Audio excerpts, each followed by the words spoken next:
What's the first thing women notice? Your face. That's why you got to take care of. Simple things like getting a haircut, grooming your face, and brushing your teeth is important. But there's one thing guys miss and that women always notice. It's when a guy isn't taking care of his skin. That's why I'm so excited to have T. Shanley as a sponsor of today's video. T. Shanley simplifies the process of taking care of your skin. They provide you with all the products you need and nothing you don't. Seriously, I don't think some of you believe me when I tell you how much implementing a quality skincare routine will improve your confidence in all aspects of your life. I recommend you start with the level 1 system, which comes with all the basics: daily face wash, exfoliating scrub, an AM moisturizer with a SPF 20 and a PM moisturizer. But and to make it dead simple for you guys, they provide an instruction card in every box that tells you when to use each product, how much to use, and in what order. But because T just sponsoring this video, they're offering you an amazing deal. Just click the first link in the description and get 40% off your first skincare system and free gift. Plus, as a member, you'll get 20% off for life. By the way, one of their new gift options is a silicone body scrubber, which is a $20 value and a complete game changer. Once you use this, you'll never go back to a regular loofah ever again. So don't wait any longer. Click the first link in the description to start your skincare journey today.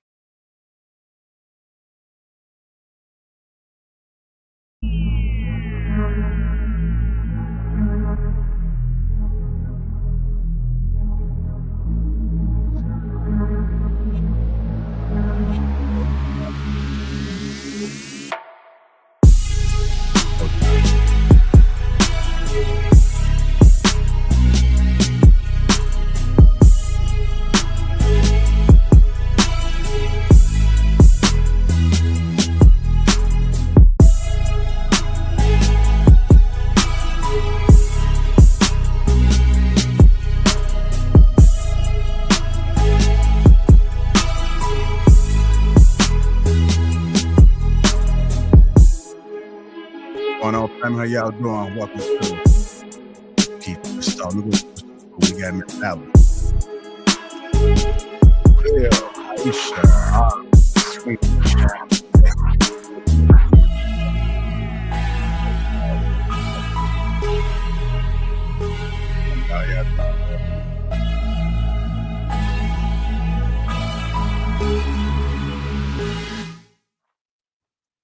How y'all doing? Y'all good? I got you, Will. Okay. That sounds dry. Are y'all always this quiet? I was hearing the music. That's what I was hearing. Oh, okay. I thought y'all might be resting in y'all feminine. That's too feminine. I got to open it up a little bit, man. I got to hear that rah-rah, something. Well, it's good to see you guys, man. Welcome again. Happy to be here on this fantastic Thursday. Happy to be alive. Let me go ahead and get the housekeeping out the way. Shout out to the sponsor, T. Shanley Uncomplicated Skincare for Men. 40% off along with a free gift. And if you guys become a member, you get 20% off for life. So fill a T, just I always say. Again, that link is in the description. If you guys haven't already, hit that like button. Also, make sure you subscribe to the channel. And if you are catching this on a replay, be sure to hit that like button as well. And thank you for your support. We do got a couple people in the chat already. What's going on, Miss Erica? The Will CGO. Welcome. Dale Matthew. What's going on? Ronald. Fishing to Fit. How y'all doing? Welcome, everybody. Thank you guys for joining today. Got an excellent show. Should have a couple more people pulling up. We're missing somebody. She here? Yeah, she dropped back. I'll have to check on folks. I'm stalled for about a couple minutes. Let me see if I can reach out to these people, man. But y'all said y'all had a fantastic day. Yeah. Every day above ground. Every day above ground. Sign language? What's that? I mean, back in the day when they did this. A CSC. Yeah. Okay, that kind of stood for something else. She's like, yeah, he. I'm ready for Friday. I'm just ready for the work week to be over. That's in a few hours. What's going on, everybody? What's going on? What's going on, Sweeney? My bad. I had to set up some fix my camera and shit. So no, nothing wrong with that, man. Oh damn, man! It's only two of us up here. Oh shit, fine. There's three.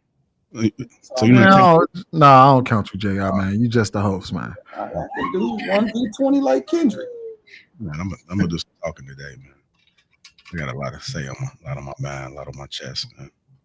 I'm trying to figure out What up with you, Swing? What's going on, man? I got the right partner in the building, though, man. I Hey, appreciate you said that they was filling you up in the chat for the last show, bro.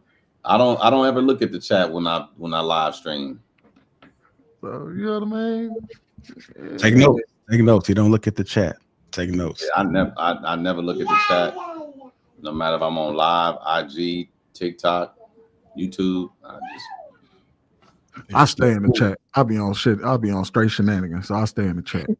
It's entertaining. But I know how to stay present as well. So If I'm in the chat, somebody's feelings gonna get hurt. I try to stay focused on who I'm talking to. I think it's the most polite and respectful thing to do is give the people I'm talking to my undivided attention. So you got that from Chat GPT or something, man. That was well read right there. now where the hell Ash at? You're on the phone. What happened the last show that Mr. Will got a fan base? What happened? What was the topic? Holding these hyenas accountable. That's what he was doing now. That's a lie. I can't hold nobody accountable. I'm just a random dude on the internet. Don't nobody got to listen to me. Don't nobody have to adhere to my rhetoric. What's going on, Shantae? Yeah, I'm talking to you. I'm trying to get my ring. I need to go get the other one. I'm trying to get my ring like to work. I ain't used it forever. This is the first time you've been on camera in forever. Well, I was sick 1 week with the flu. Excuses. I was. And then the other week, I ain't gonna lie, I just fell asleep on y'all. I did. But I'm here now, wide awake. Sorry. Mm-hmm. Crayola. Oh, there you go. All right, finally we got you. The one, the only, Miss Crayola. Hi. Hey, how you doing, Crayola? I'm fine. I'm just getting situated, but I'm fine. How are you guys doing today? I'm doing all right. How did you get that name? I'm very colorful and I like to express myself. So when I was young, everybody called me Rainbow, but I didn't like that. So, this is back in the days in MySpace when you were able to change your name. I changed it to Crayola, and Crayola just stuck. Everybody was calling me that. Okay. So it's Crayola, Yola, Coca-Cola. You from Louisiana, ain't you? Now I'm from New York City, Brooklyn. Lee, boy. I need to get my accents together.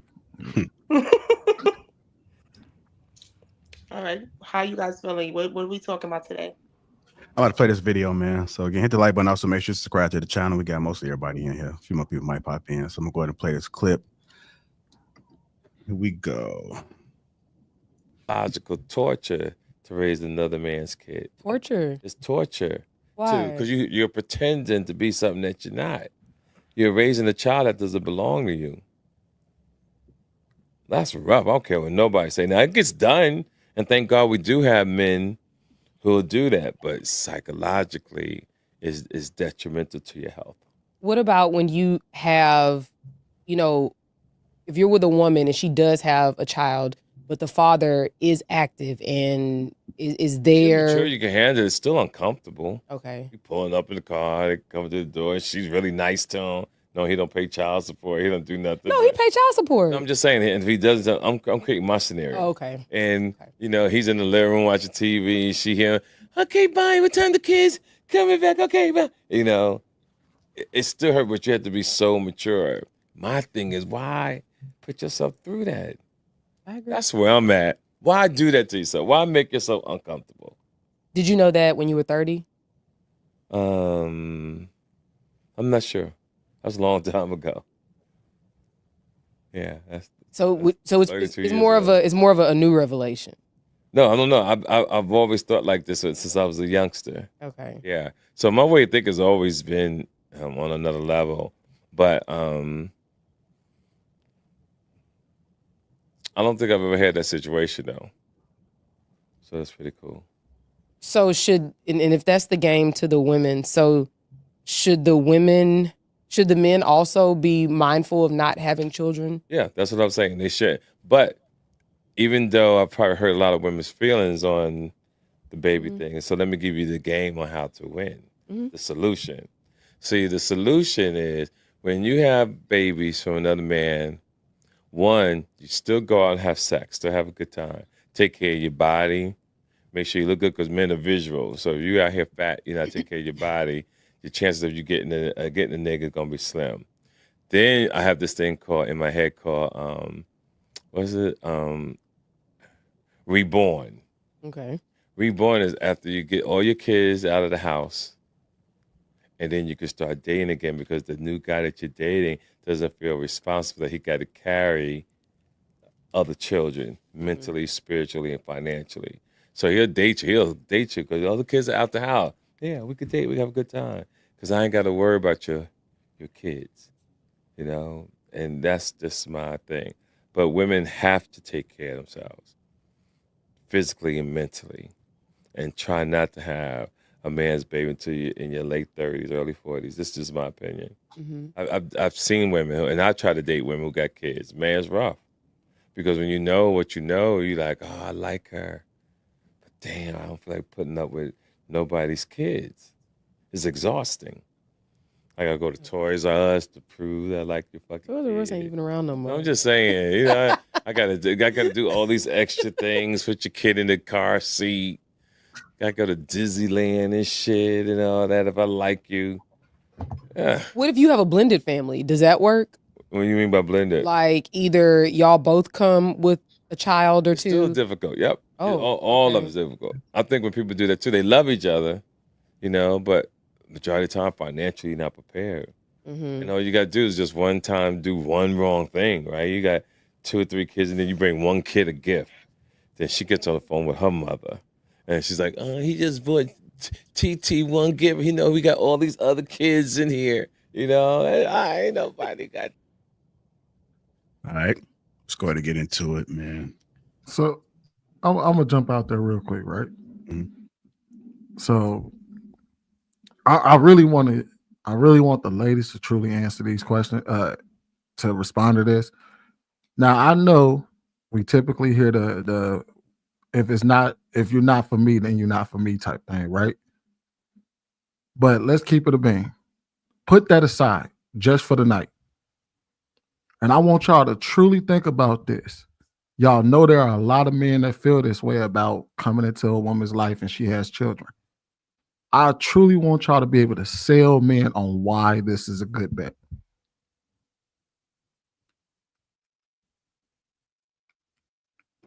Boy. I don't think it's a good bet. I think that's exactly how women feel about men. Another child, a grown man who act like a child. It's the same situation. I don't even think men be wanting to take care of their own kids. So, did you not see the man who had his kids in the car and a woman asked her to pick his kids up and he was just like he was in the gym or something? Did y'all see that? It may not be you, Will, but there are men like that. So don't nod your head. And this just happened yesterday. There's men who like everything. So what I'm saying to you is I think that so that just happened yesterday or day before yesterday. So I think that it's absolutely correct. Nobody wants to get in a situation that's not an easy situation. If it has humps in it, kids make any relationship. It can be with the dad. It can be difficult, right? It puts another layer to it. So if that's just not your thing, then it's like, why would you sign up for something if it's an extra responsibility? That's just common sense. If it's not for you, it's just not for you. And for most men, it's just not for, right? Even for women, I know women who don't want to take care of a man's kids. It's really both ways. If you have a situation, it's not an ideal situation for anybody, you know. It's better if you, I agree with he says. I think that women who have younger children should wait until the kids are of age. I'm hearing way too many incidents that are happening with people bringing people in their house and things happen because he's not feeling for your kids the way you feel for your kids. So I think that it's best that women who have children be moms, wait to date when those kids get older. That's just my opinion. All right, go ahead, Crayola.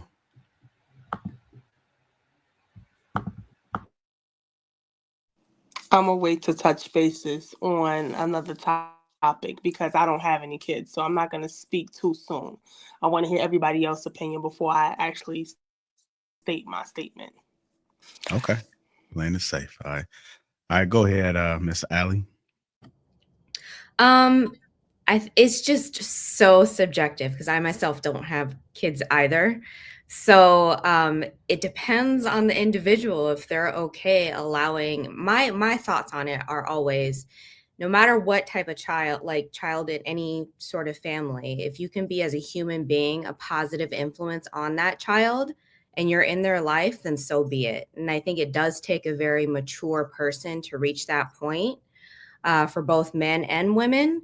So for those people that have those huge roadblocks when you do meet someone and they do have a child, it's just up to that individual if they can get past that. Now, I understand why it would make other people uncomfortable, but I really think it's up to the individual if they can get past it or not. Because, and I just think everybody should date within their bracket. If you have a kid and the other person has a kid, then you'll be able to relate to one another. Two people who don't have kids will be able to relate to one another. Two people who went through a divorce who have multiple kids will be able to relate to one another. So although the message and what he's saying is absolutely not, there are a lot of caveats to that because those couples that are dating within those brackets are going to be able to understand each other better than if it were the opposite, a single person dating someone with a bunch of kids, you know? So I think there's a lot of layers to that need to be unpacked. I don't see anything wrong with it because, like I said, it depends on the person and the situation. All right, go ahead, Will. So I think that men can do it. I don't think that women should do it. I think that once a woman is impregnated by a man, she needs to stay with that man because it becomes entirely too difficult. Women usually keep the children in the breakup, and this is primarily you ladies' fault because you guys want primary custody of the kids. Well, you want primary custody of the kids, you're going to have to deal with the difficult situation of trying to balance being a full-time parent and bringing someone in your life, and then you don't prioritize the man over the kids. So now a man has to play second fiddle to a woman and her children, multiple children, possibly by multiple men. No one wants to sign up for that. It doesn't matter what the situation is. So if, in my opinion, if people were to break up, the women should just forfeit their children to their father. Give the kids to their father, and then you can see your kids whenever you want. Because I don't think a man is going to deny a woman from seeing the kids like women deny men rights to see the kids. And then you can let a man come into your life, and you can submit to him and be on his beckoning call and get on his program, and you don't have to inconvenience him by trying to care for your children and protect your children and not fully trust him around your kids. Y'all create a terrible dynamic for yourselves. And so I just think that it could work for men, but it can't work for women. Okay, go ahead, Mistaken. Shan, what you shaking your head for? I don't think it can work for. I think that women do a better job at disguising, but it's women who don't like your kids too. They treat their kids better than they treat when y'all have kids together. Them kids don't be treated the same. They will do it in a more manipulative type of way. But it's a lot of women now. Don't get it twisted. There are a lot of women who don't mind, but there are women who will. Because I was just going by what Will said. That's the reason why I'm bringing that up. So that's the only part I disagree with. But I do agree with the women. I just feel like, you know. I actually would like to have Will expand on that a little more. I don't. I guess I'm just trying to understand why would that be a better situation in terms of. I guess what he's saying, a woman shouldn't date versus if the man was raising a kid and him dating. Because I'm just thinking having different people around. I mean, to be honest, whoever has the kid shouldn't be dating, period, in terms of if you're not trying to get in a relationship with intent. I don't think you should be having multiple people around your children, period. Why? Whether you They around You don't have children. to have multiple people around the children. You could still have your own life without having anybody see your actual kids, and you can still date. No, I agree, but based on what Will was saying, it sounded as if he was saying it's better for a man to have the child and date. Well, He let me didn't clarify. For me, it sounded like if a woman forfeit dating because you don't want to have a man around the kid versus him being having the kid and having women around the children. What I'm saying is if you're dating and not dating with intent is not good for the children to be around multiple people anyway, regardless of who has the kid. Well, let me try to add some clarity to this and make it make sense. Okay, First and foremost, let's talk about the thing that matters most in dating: money. That's the thing that matters a lot, and I'll say matters most because you ladies don't spend money on anything. If you were to, if as a man, if I have multiple children and I'm single and I'm dating women, women don't come into my life absorbing the burden of financial expense.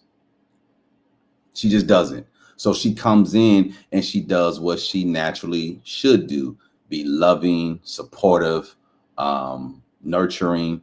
These are qualities that women should just have in general if she wants to be in a relationship. And if a man has children, those children are an extension of him. So naturally, obviously, ideally, it'd be best if two single people were together. But we know because women leave the father of their children at an 80 to 90% clip, that this is just going to be an epidemic that we have to deal with. So since we have to deal with it, you try to find some concessions and figure out the best way to navigate this space. If you're going to leave the father of your children, give the children to him, and then you don't have a problem. He has the dynamic to deal with. And if he has the children, I guarantee you, because he's probably the financier of the relationship, it's going to be a lot easier for a woman to acquiesce and get on his program when he's financing the whole thing. Now, you flip it the other way around. If a woman is single and she's looking for a provider male, he doesn't want to come in and finance a lifestyle for 4 other people. He's like, yo, I'm willing to finance my lifestyle and your lifestyle, but not my lifestyle, your lifestyle, and his offspring's lifestyle.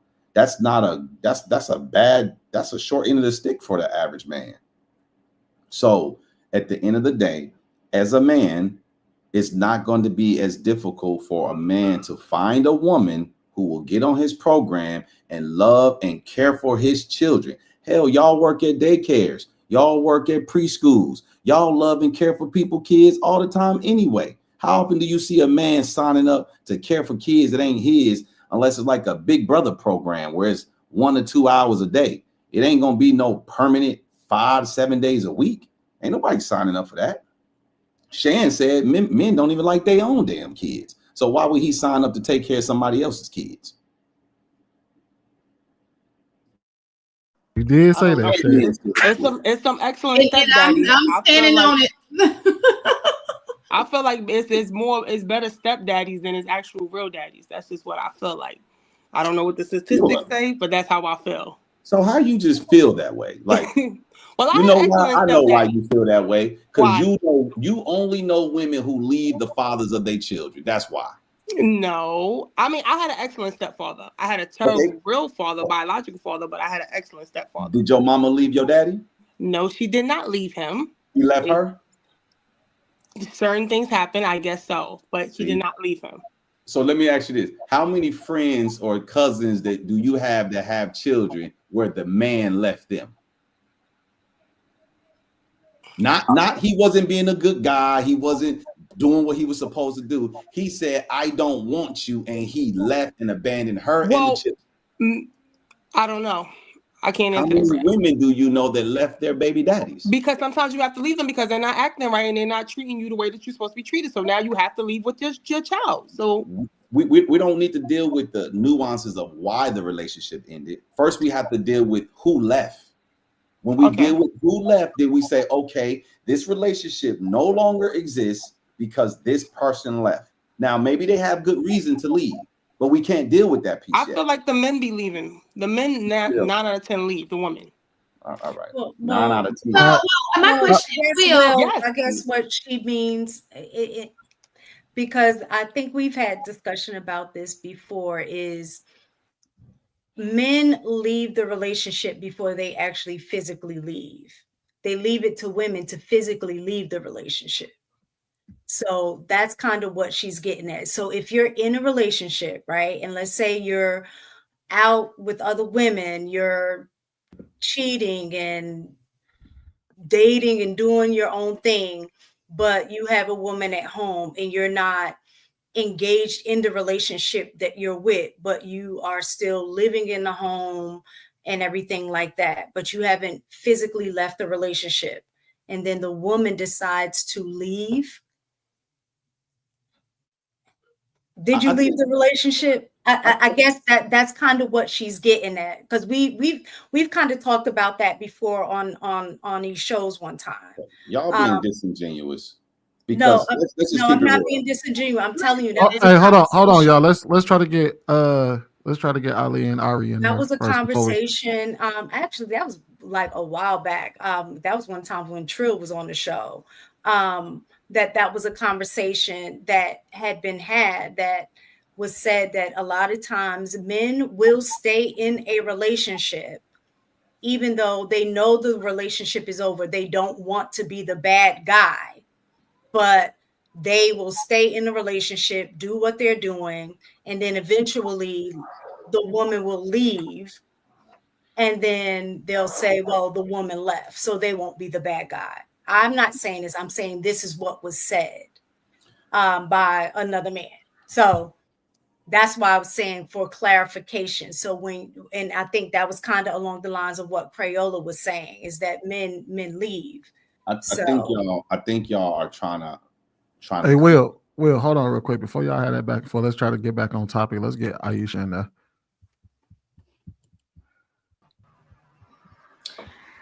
Ooh, I kind of agree with Ali. I think that you should date in your bracket. You know what I mean? Like, if you are single, date with no kids, then date someone that's single with no kids. If you are divorced and you have multiple kids, try to find you another divorcee.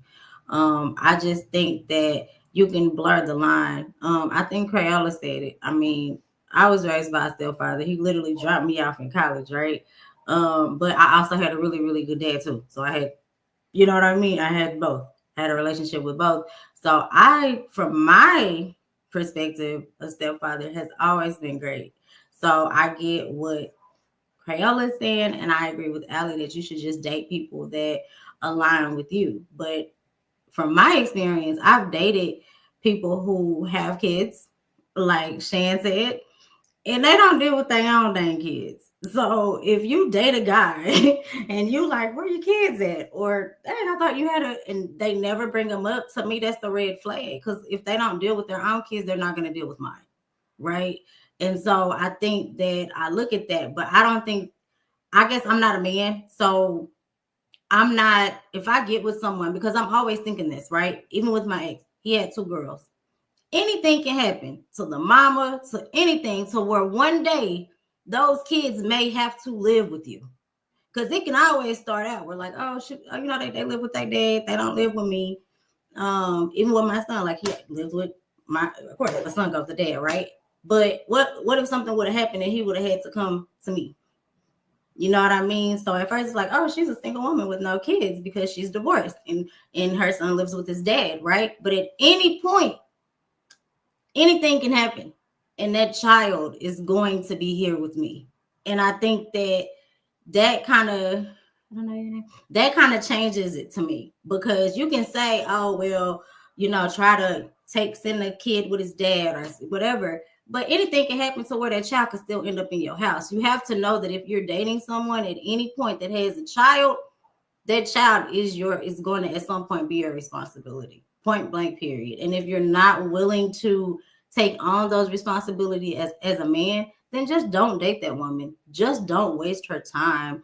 And for women, I think that we have to stop ignoring red flags. Now, if this man don't talk to him, if he say, I can't stand my baby mama, to me, that's a red flag. I ain't gonna even hold you. That's a red flag. Like when guys say things like that, I'm like, red flag. You know what I mean? Because why did you choose her? You chose her and you decided to have kids, right? And I know that y'all like to put that on the woman and be like, oh, well, you didn't get an abortion because you should have. Well, he laid down with her with the implication that knowing that if he laid with this lady without a condom, he is probably 100% going to get her pregnant. Some women, they've been telling us since what, 6th grade, not to have babies on both sides, men and women. So why is it always the responsibility of the woman when the man is supposed to be the leader and it's supposed to be the one making the smart choices? Aisha, you want to know the answer to answer your question? You want to know the reason why is the responsibility falls on you? Is because I'm gonna ask you this question: how often do you hear men complaining about being able to date with children? I've heard men say it. I don't know how often, but I've heard it. Do you hear women complain more about the difficulties of dating with children, right? I feel like a while ago it was, but I feel like I don't hear that because even with me, like I have a nanny, like we are very innovative today. Like no, I mean like I don't have those same issues that I had. You know what I mean? Like I think so that my you're telling me women don't. Myself, my main issue would be because I don't want to bring anybody, like Shan said, I'm not going to bring too many people in and out of my child's life, right? So I almost feel like to bring somebody in my child's life, we need to be engaged, or you know what I mean? Like literally, it needs to be that serious.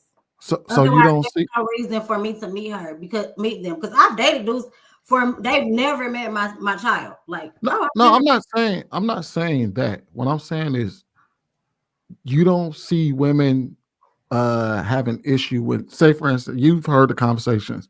For example, I'm sure that video we just reacted to, right? How I'm sure he was met with a lot of backlash for the statements that he was making, right?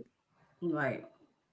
And that tends to be women's sentiment when men talk about how they don't want to date women with children.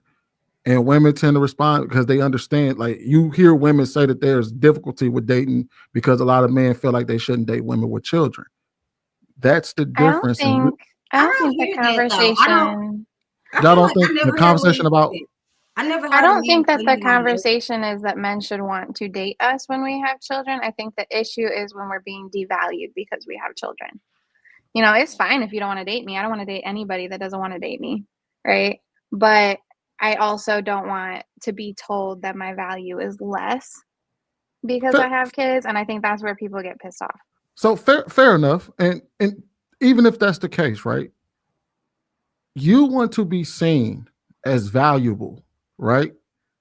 So what happens is, and this is what happened to Aisha's point where she would say things like, well, it took two to tango. Well, the problem is the person that you want to be valued by is the person, in general, not just you, in general. The person you want to be valued by is the outside person looking in. So the person on the outside is the one that is experiencing you. He's not experiencing your baby daddy. He's not experiencing. So when you say, well, it takes two of us to tango, well, that doesn't matter to me because the only person I'm encountering is you and your children. And that's how this whole conversation wound up coming to a head where we're talking about, oh, well, hold the men accountable. Well, it's not the men that are approaching saying, hey, look, it's difficult for me to date and I feel devalued because I have children. It's the women coming to platforms telling us how they should be valued even if they have children. And men are saying, that's not high up on our list of things that we value in women. So can I ask y'all, what do y'all mean? What did Aisha mean by if you can't be responsible, don't date? What did you mean by responsible? Or did she even say that? Like, because I think I heard something. I think I heard something along the line of you saying the responsibility should be on the women. And I'm just trying to figure out. Men are the leaders, so they should be doing things a particular way. Talking, Aisha, you're muted. Right. She said men. She said men are the leaders, so they should be doing. I said men are leaders. So in essence, the responsibility to make the decision whether a child comes into the world, to me, it's on them. Want me to tell you why I agree with you, Aisha? What if I told you that well, actually, I'm sorry, I disagree with you. The reason why I say the responsibility is on the women is because men are not being taught to be sexually responsible. What if I told you that? Would you believe it? No, we wouldn't. And can we really take accountability? What if I told you that men's uncles, brothers, cousins, as little as 12, 13, 14, are telling young boys to go out, bust them down at all costs? If I told you that, would you then believe that it's actually on you to be more responsible? Because you cannot rely on the men to be responsible if they're being raised to deviate. But that's disingenuous in itself, because again, I'm going to come with the statement that those men, those uncles, they are supposed to be better leaders, better fathers. Like I know how men, men, y'all tell them. Hang on, Alicia. 13, right? Hang on, Aisha. If you know the road ahead is supposed to be paved so you could drive on it, and I came there a mile ahead before you got there and told you that the bridge is out and the road is damaged, are you gonna still say the construction worker need to do better, or you gonna find a different route, or you gonna take protective measures? The man should take protective measures. You ain't gonna win that, bro. This is how you get win this argument, because at the end of the day, the man is supposed to be the leader, and the man is supposed to be get down. You guys should value your seeds a little bit more than to just be putting them in anybody, and then get mad when the girl be like, "I'm keeping it." Watch this, dog. I'm gonna help her out. Hopefully, if she pay attention to what I'm about to ask her, Miss Aisha. Very plainly, you said that men are the leaders. They're supposed to be the leaders. Before you got in a relationship, outside of your father, what man was your leader?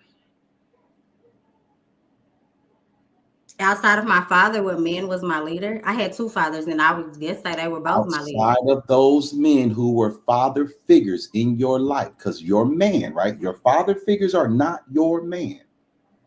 What man was your leader when you met him? I think that I followed right away. I mean, I married my high school sweetheart. We were together for 17 years. So I don't know if that's a good question. Okay, no, you just don't know. No, you have grace to think this way because you never had to be in the field trusting a man to lead you. You got with a boy. You fell in love with that boy, and you chose to stick together, and y'all ended up in marital bliss. Now I can ask the other ladies, can y'all inform Aisha of what man that y'all picked to be y'all leader, and y'all appointed him as your leader when he wasn't a father figure in your life? He was some guy you just met? Because if men are the leaders, right? They're leaders whether you're their woman or not, correct? According to Aisha. So can y'all tell her which man around me are pretty much leaders? Like, I don't know. Can y'all no. You said men. We're not talking about the men. I mean men. The men in my cycle, my brothers, my cousins, my uncles. Aisha, cool. Around the men. What can I say? Cool. you're around those men, but you're not trying to be with those men. You don't know how those men are with women when they're not with you. So that's why you can ask the other ladies on the panel who may not be married, who are actively dating. Do you ladies assign a man to be your leader when you meet him? I would want him to be my leader when I meet him. No. Yes. Do you assign? My question is very simple. Not what you want him to be. Not do you hope he is. Not do you see him as a leader. The answer is no. The answer is no. So for No, me, the answer is not no. You The wouldn't answer is assign not no. any man to be a leader unless you're in some type of relationship. So if he's not your leader, think about it. You're not in a relationship when most of you ladies are having sex with guys. that's not true. That's not true. Where are y'all getting this from? They deal with hoes and they think everybody a hoe. The girl, your mama, a hoe, your dad. Like, we have sex. I don't think everybody is a hoe, but are you ladies actually telling me? Are you ladies actually telling me that you've never slept with a guy that you weren't actively in a relationship with? Without protection? Doesn't matter. I don't like casual Ladies, I don't casual dating. Hold on, wait. Y'all You got have sex with me. hold on, ladies. Hold on, ladies. I'm asking you ABC 1, 2, 3 questions. Okay, these are not complex questions. Have you ladies ever slept with a guy while not being in a committed relationship with him? What does that have to do with him being a leader? How we even drifted off to this? How we even drifted off to that question? Can I answer this question? Just answer the question for you. Yes. He's gonna get to it, but look, hold on, panel. Mike's one mic, y'all. Ladies, you can You can either say that you opt out of answering the question or answer the question. But he's trying to walk y'all down that path, but y'all gotta allow him to, but you have to be either honest or say that you don't want to answer. But don't deviate and ask what's the purpose. He's gonna give you the purpose, but give him a chance to give you the purpose. Slow down. If you want to answer the question, answer it, but don't deviate. He's deviating. He's asking multiple questions. Yes, but he's trying to make a point. But you got to answer. Either you want to answer the question or don't. I'll answer it. Okay, go ahead, Shane. So for me, with the men that I have had sex with, I was with for a considerable amount of time, right? I've never just had a one-night stand and just been like, that's just not my style. And for each one, because I've always been a person who's allowed, and I think that's actually my downfall. People say a doormat, but anyway, I'm not the masculine in that relationship. Absolutely. I've never been, that's not my personality. So when I'm with a guy and I've given myself, because I'm at that point, I've known him, I follow what he does. Are you going to answer my question though? What's your question? Who do you follow him? My question was, have you ever had sex with a man when you were not in a committed relationship with him? So I just explained my relationship. No. I've never had sex with a man I've not been with I've not known for in a committed relationship. Shan, you may have ended up in a relationship with that man, and it may have ended up being a committed relationship. My question is, have you ever had sex with a man before that committed relationship was established? I have never had sex with a man I have not known for a considerable amount of time who I was not following. Do y'all know? For me, a committed relationship is marriage. That's the only committed relationship in my opinion. So no, I've never wanted to. Why does the question have to be individual? I can't just ask it overarching. There are women who do sleep with men before they're in a committed relationship, because no one on this panel. The lady said, "I think everybody's a hoe," and that's not what I'm saying. So I'm asking. Listen, okay, there are women who do sleep with men. No, not our women. I'm asking you, ladies. So, like Sweeney said, either opt out of answering it or just answer it. You either had sex before the relationship was established, or you have not. I'm gonna opt out because I don't What's the have a relate? So question what I'm this saying to evening. you is a relationship is knowing somebody, right? Being with somebody. Shan, You know, yes, no. What you I'm can saying know to somebody. Will. To me, a committed relationship, a real committed relationship, is somebody who is covering you. That is your husband. These bootleg relationships, that's not a relationship. He does not live with you. He does not cover you. So you saying you've never had sex outside of marriage? That's what I said. If you're saying that's for not me, what you said. Why don't you just say it? Will, are you gonna talk? Are you gonna let me? Because I gave you the scenario, and I said I've never been married, and I even explained to you the relationships that I've had. I don't just sleep around with men. But listen, Will. Wait, Sweeney. I'm sorry. Just let me ask Sweeney a question because maybe he can convey this for y'all. Okay. All right, Sweeney.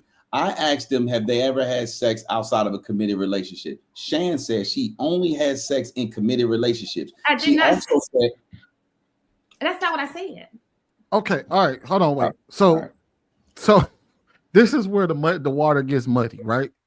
Is that what happens is somebody asks a very direct question. It's a yes or no question.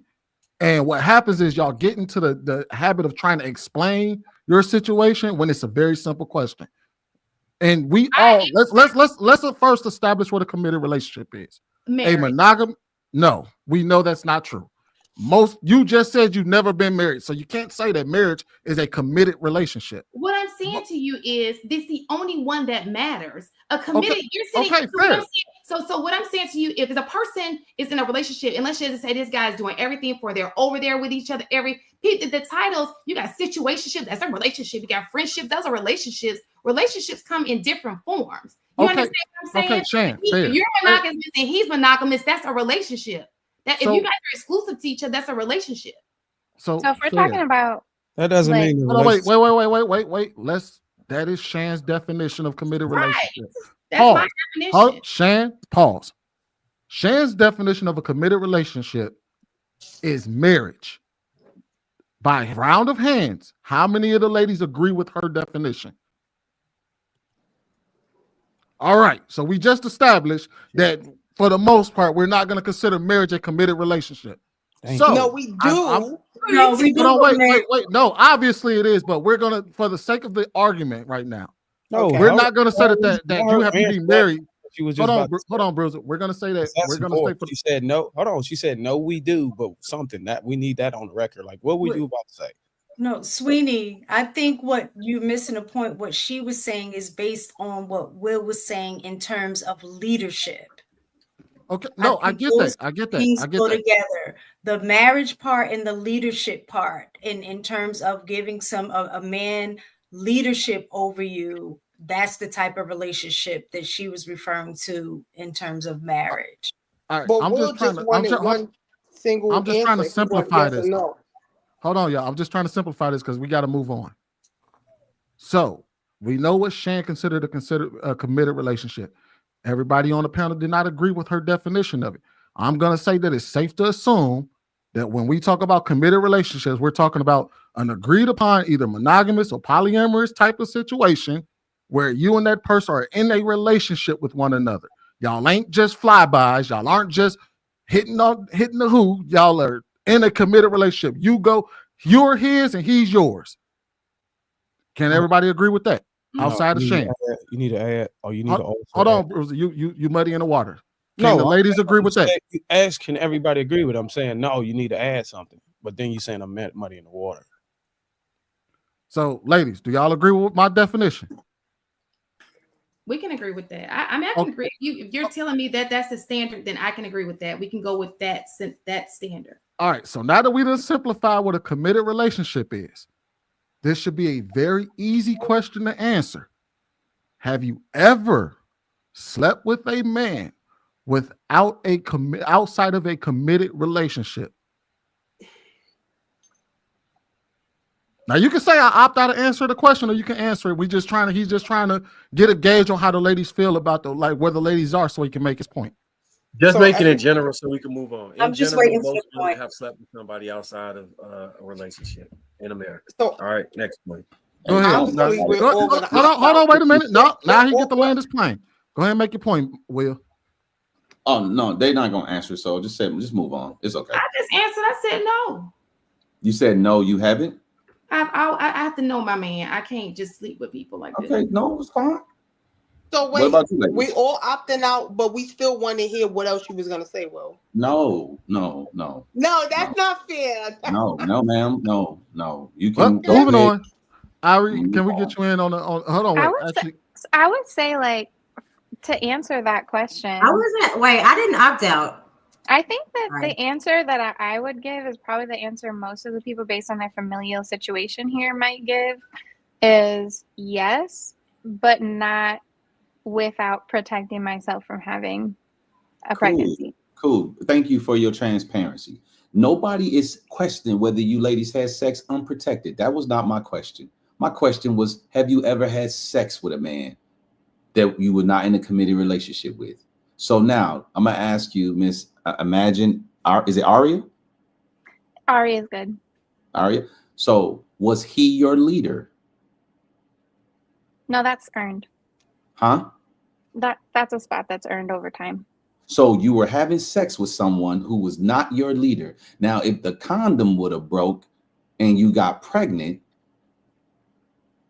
you would have been pregnant by a guy that you don't give the title as your leader. True or false? Sure. Okay. Do you not see that as a problem? So I think, so you started this point based on Aisha saying that men are supposed to be leaders. Aisha said that in response to whose responsibility is it when there's a child born to people who are not partners or people who don't remain partners, right? So I think the point Aisha was making is that in general, men are supposed to be the leaders societally. Cool. And so if that's generally the case, Okay. then, you know what I mean, between collective men and collective women, why is the responsibility on one person's shoulders versus another? Not individuals.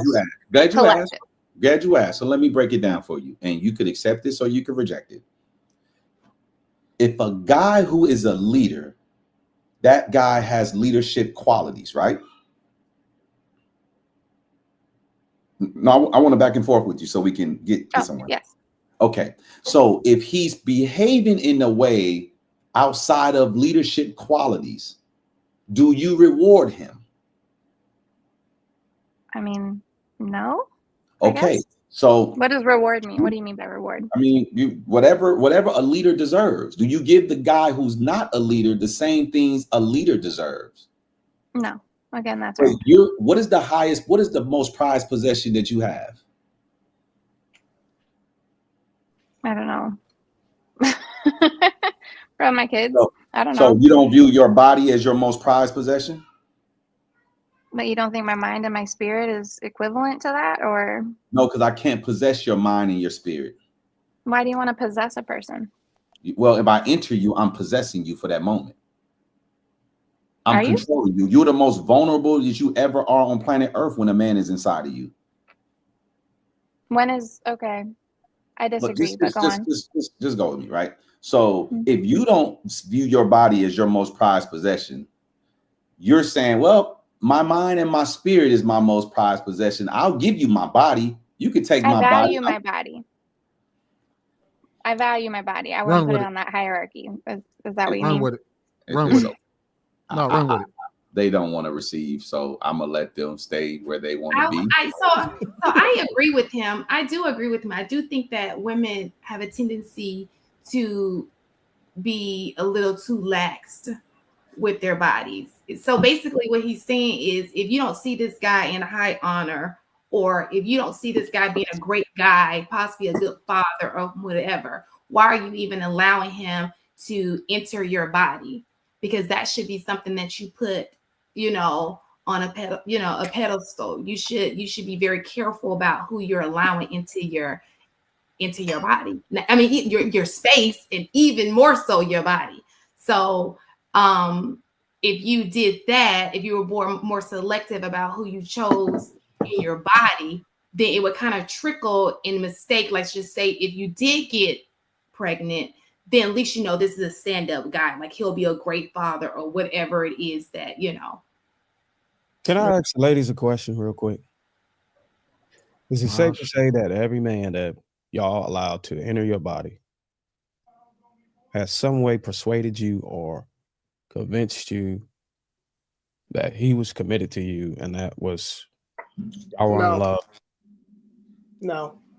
Absolutely not. No. Absolutely We got not. sexually desires like y'all got sexually Yeah, desires. and it's like Bruiser. y'all Fall apart women flesh don't just have like y'all. desires. Bruiser, you the oracle. You see how you got them to answer my question by asking them a different way? Brother, you the man. You the goat.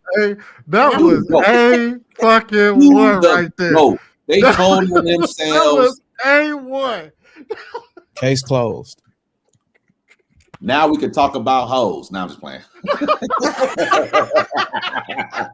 So to put it, all right. So to put it simply, I'm gonna say I'm willing to bet that Will's overarching point is that you don't give leadership to men as a whole. We can't be responsible for you and be your leader if that's not a title. That's not something that you would give us. And the thing is, to be fair, you would give us your body, y'all, to do that. But to Aria's point, she said that's something you got to earn from me is a trust for you to be my leader. So when you say that men are the leaders, it's only if we're talking about an interpersonal level here. It's predicated on whether you're even willing to give that up or not. So anyway, They when I only made my call us the leaders to take their liability away from them. when I made my, it was not interpersonal. Y'all made it interpersonal, but I was just thinking on a general basis, like men are supposed to be like, y'all made it way more interpersonal than what I was per se saying, but I do get the point. But I was just thinking overall. The reason why it's interpersonal is because we're talking about relationships, and we were specifically speaking about dating. And when it comes to this, it's hard to say that men are the leaders in these type of situations when it's the individual making the decision. Yes, even if we look at this situation, you have a baby, right? I get it. As leaders, I know you want us to be like, look at the man. He need to be held accountable too. He's supposed to be the leader. The problem is that you're expecting us to hold him to a standard you didn't even give him. Even in your decision making, you didn't say, you my leader, I need you to do this for me before you did all of this. But now after the fact, you're coming to the congregation and saying, hey, look, I'm out here, I'm trying to move I'm trying to date, I'm trying to do this. Y'all are telling me that I'm not valued. Y'all are telling me that I'm not worthy of dating, that y'all don't want to do this with me. But what about him? It takes two to tango. And we're like, well, what's up? So do the men here behave as leaders before a woman has given you that position? I would argue that it does. I would say this: it doesn't matter, because if he's not, then he shouldn't have the position. But I was just explaining that to her. That's the difference. If a man is acting if he's not one, he should never, ever have the ability to have access to you. It is the ones that behave like leaders that you're supposed to give the position to. But if you're giving both the leaders and the non-leaders the same shit, what's to stop the non-leaders? So you told us we were avoiding the question. Do you act as a leader? Do you embody those characteristics before being given that position? Absolutely. If I would say this. Absolute. There's a group of men who do, and there's a group of men who don't. No, gentlemen, let's say no, because I want to go with Will. Let's say absolutely not. I don't give none of that. No, I'm a damn fool out there. Aria. No, and you guys don't require it. That's why it doesn't happen. You know, I'm gonna say yes. Being a leader is work. Being a leader is sacrificial. Being a leader is delayed gratification. If a man wants your body today, if he's a leader, he has to not get your body today. But guess what? If he chooses to hang up his leader hat or never put it on, you will give him your body, because you're not going to require him to be a leader to get your body. You're going to require him to be a leader to get your mind and your soul. But it's an important thing you got to understand. I didn't say that. It's an important thing you got to understand about who it matters to. To you, it don't matter. Obviously, whether he's a leader or not, it shouldn't matter, because you still got to receive it, or you still got to allow him access. It also depends on the person's principles, because regardless of he could get it from you or whether you give it to him or not, it matters to something of a higher being that he believes in if he adopt his way. So for example, if I can get all the cheeks I want, I got the option to go get the cheeks I want, or I can stand behind something that's higher than myself. You get what I'm saying? So if a man is exercising his option to go inside you based on your willingness to receive him, that guy doesn't have any principles, because the principles override whether you say yes or no. It's principles that tell him no. Right. You know what I'm saying? These are the requirements. This is how you conduct yourself according to this particular standard. So that's what you also got to be aware of. And what I will say, agreeing to Shan's point, is women are loose, like completely. The last guy that I dated, like my ex, before we had, it was a year. I dated him a year, literally a year before we had sex, right? And I remember telling my friends that, and they were like, "What? Oh my God, this is crazy! Like, what's going on? Why wouldn't you?" And I'm like, "We just wanted to bond on a different level." And we did, and we waited, and I felt like he was a leader, but it was more so the women coming back and being like, "What? He must be gay. What's wrong with him?" Like, da, da, da. So I feel like the women are, they're a little more loose around here in these streets. Like, they're not requiring a lot. Wait, are you talking about you? Mm-hmm. Didn't you say you was married? I was to your married high for school 2 sweetheart? years. I've been divorced. I'm divorced. So Wait, yeah, wait. I'm back out So here. you're saying after your marriage, you met a guy and y'all bonded for a year before y'all had sex? Yes, right hand to God on my kids. Wait, and help me understand, what were you giving him to keep sex at bay? That's a bad question. You won't be answered. Can't really answer that. I think I that know. he would have to answer. He just likes being around. No, I think that No, man. You can. Do you think he was smashing other women? Oh, sure. No, I really You don't know.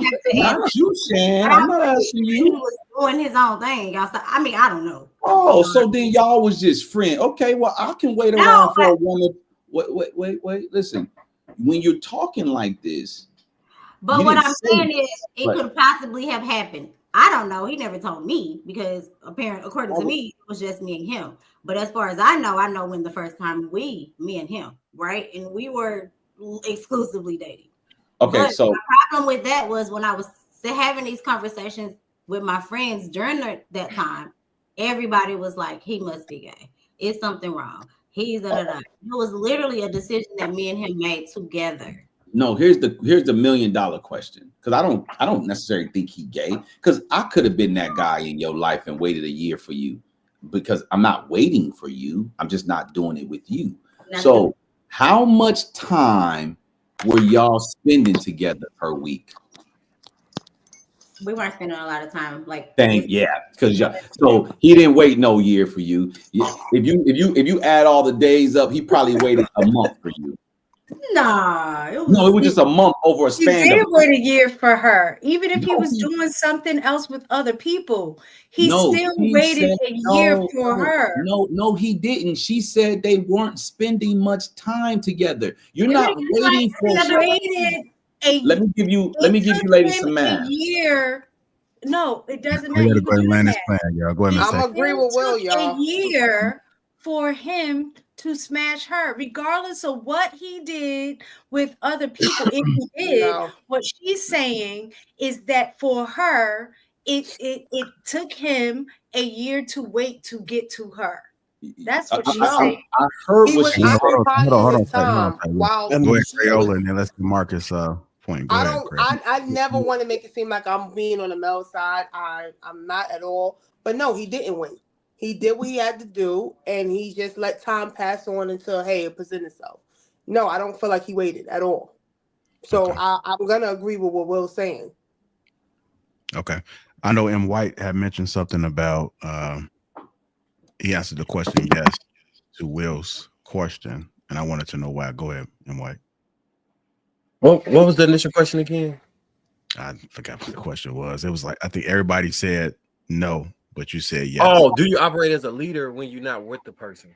Yeah. I mean, should I'm a leader on the basketball court, leader in the lives of my friends and family? No, I didn't ask, do you operate as a leader? I asked the ladies, is he your leader? No, you asked somebody, not you. I don't know. Maybe you asked. Somebody asked the meta question, and y'all all said no, and I said yes to it. It was in regards to, are you a leader at all times or something like that? Oh, yeah, I know what you're saying. And now, am I leading the person that I'm talking to at all times? No, but I'm gonna always maintain that element of myself. It's just like standards that I set for myself. That's not true to him, right? Because if you're gonna always maintain your stat, then you are leading that woman when you're in her presence. She may not be following, but you're like, look, baby girl, this is the way it's gonna be. So I'm always operating as a leader in general, right? Whether women are around or not, I'll still conduct so myself. if you're always operating as a leader, when she comes into your presence, whether she acquiesces to you or not, you're still carrying yourself as a leader. If you say you always operate as a leader, I'm operating as a leader. And as a leader, you will remove her from your presence. Like, yo, you don't want to follow my program, you got to go. I'm pretty clear on it. That's my motive. Right. So that's why that whole dynamic of she wouldn't be able to occupy your space if she's not getting on your program. Yeah. We also like y'all agree, man. We're gonna go ahead and close this out with Darwin. Go ahead, Darwin. Can we just to close it out, ladies? Y'all understand that once you do have sex outside of commitment or without any commitment required, you are officially a hoe until you become married. So if you're not married and you have that experience and you have not been covered, you should go ahead and embrace it. That is what you are until you're covered. Can we talk about Thank you for the positive affirmation, words of affirmation.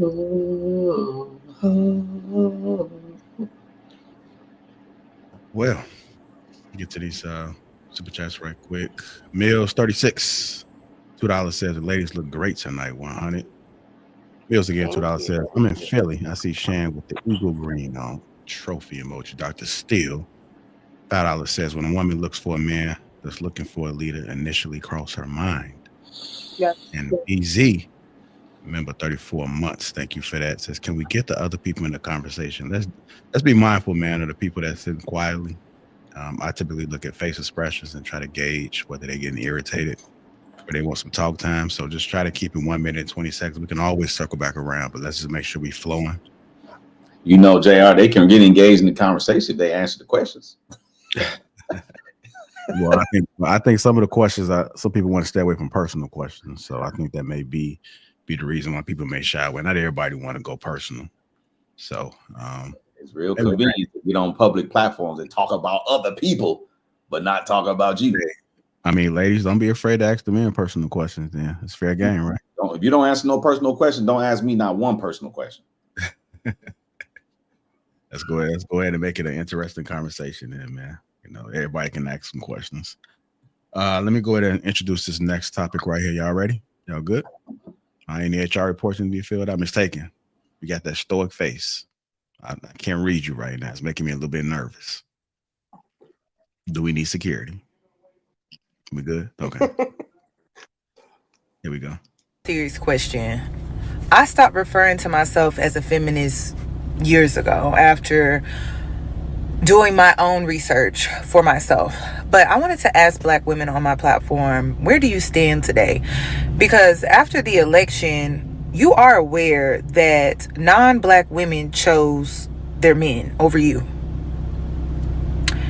So where do you stand now? Because the whole feminist thing is fake.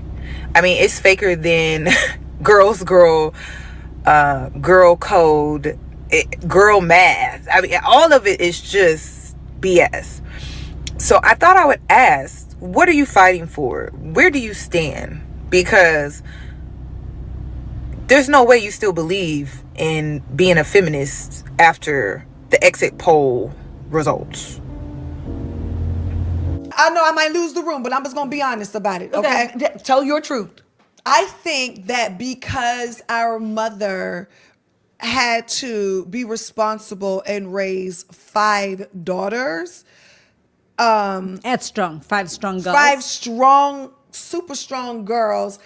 I'm telling you, I pity the fool to the person who feels like they want to be an alpha female. I agree with that. No desire. I have zero desire. I'm upset about how alpha I am.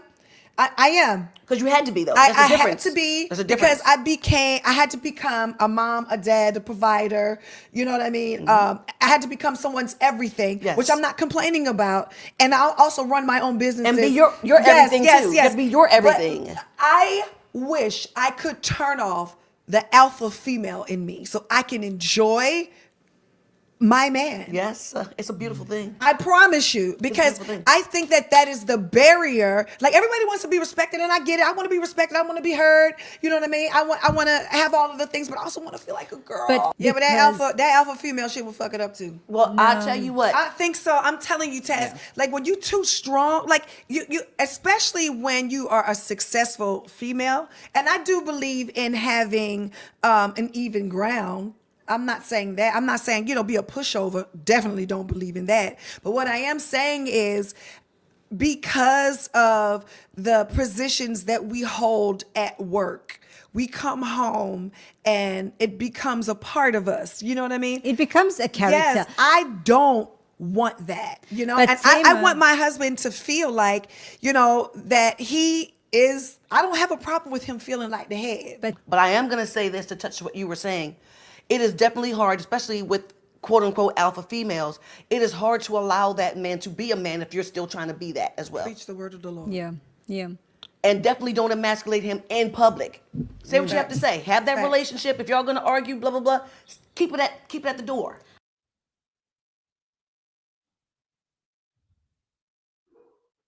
I don't think there's no such thing as an alpha woman. I think that there are women who choose to disrespect their men and women who don't.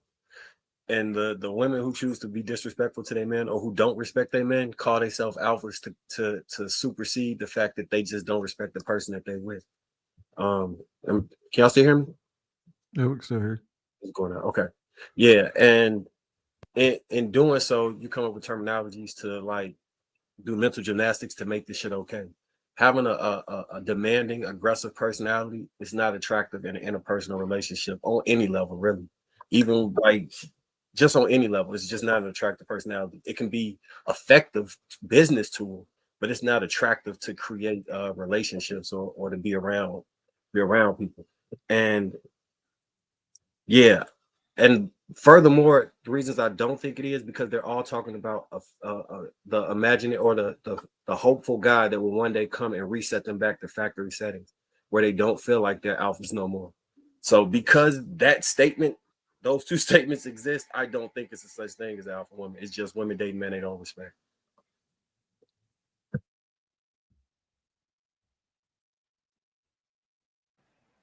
Well, I'm not a feminist. I am a traditionalist, so I believe in traditional male and female roles. I personally believe that, feminism was created by middle-class white women, and Black women were kind of like tricked to jump onto their bandwagon, and it totally destroyed our relationships with our men. I think that it's unnecessary. I don't think that feminists and Black women should even be in the same sentence. That's just where I stand. All right, mistaken. Everybody looking down at their phones and stuff, and nobody paying I attention. know feminism hit the daily double. They got what was the question? They got most of the affirmative action hires, and they just was 54% of the DEI hires, the white women. That's crazy.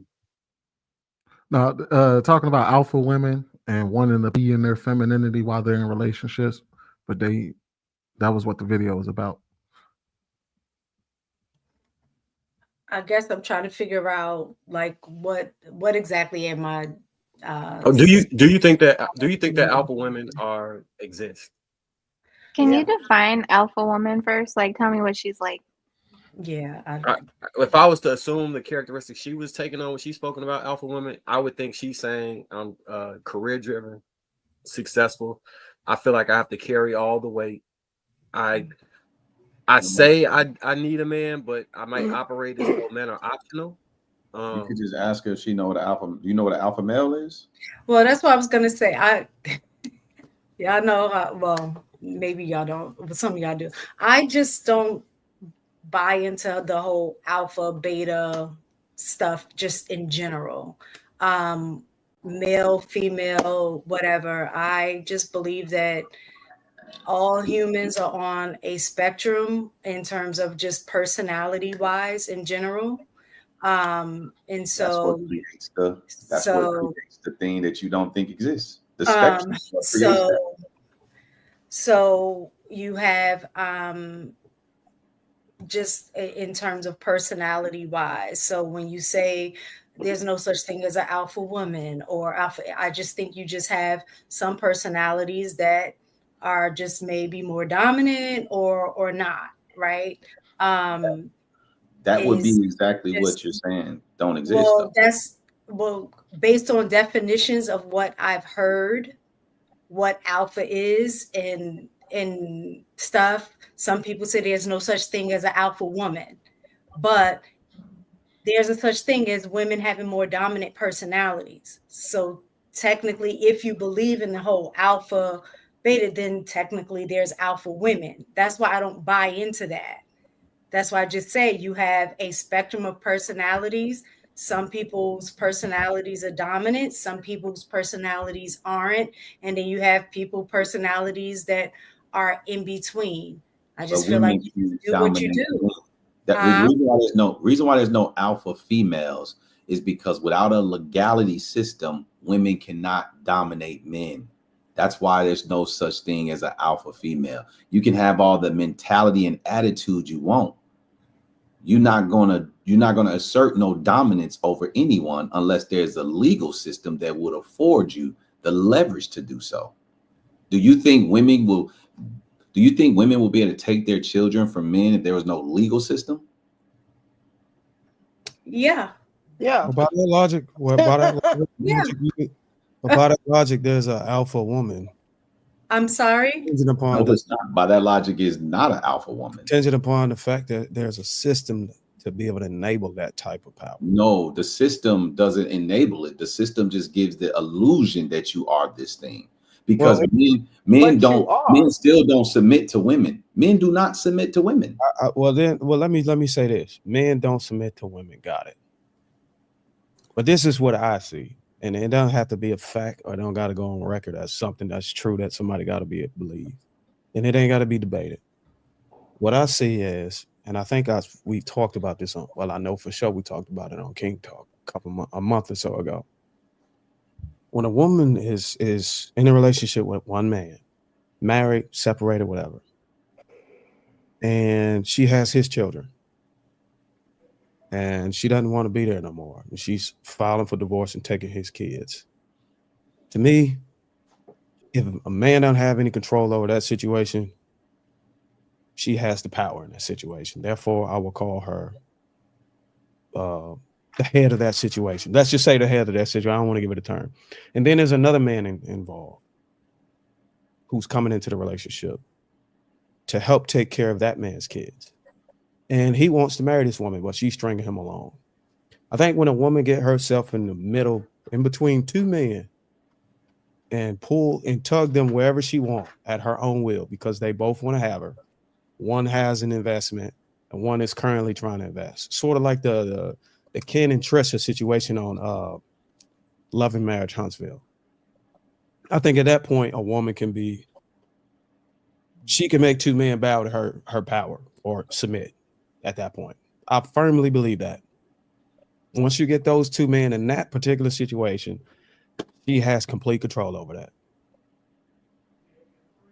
That don't make her an alpha.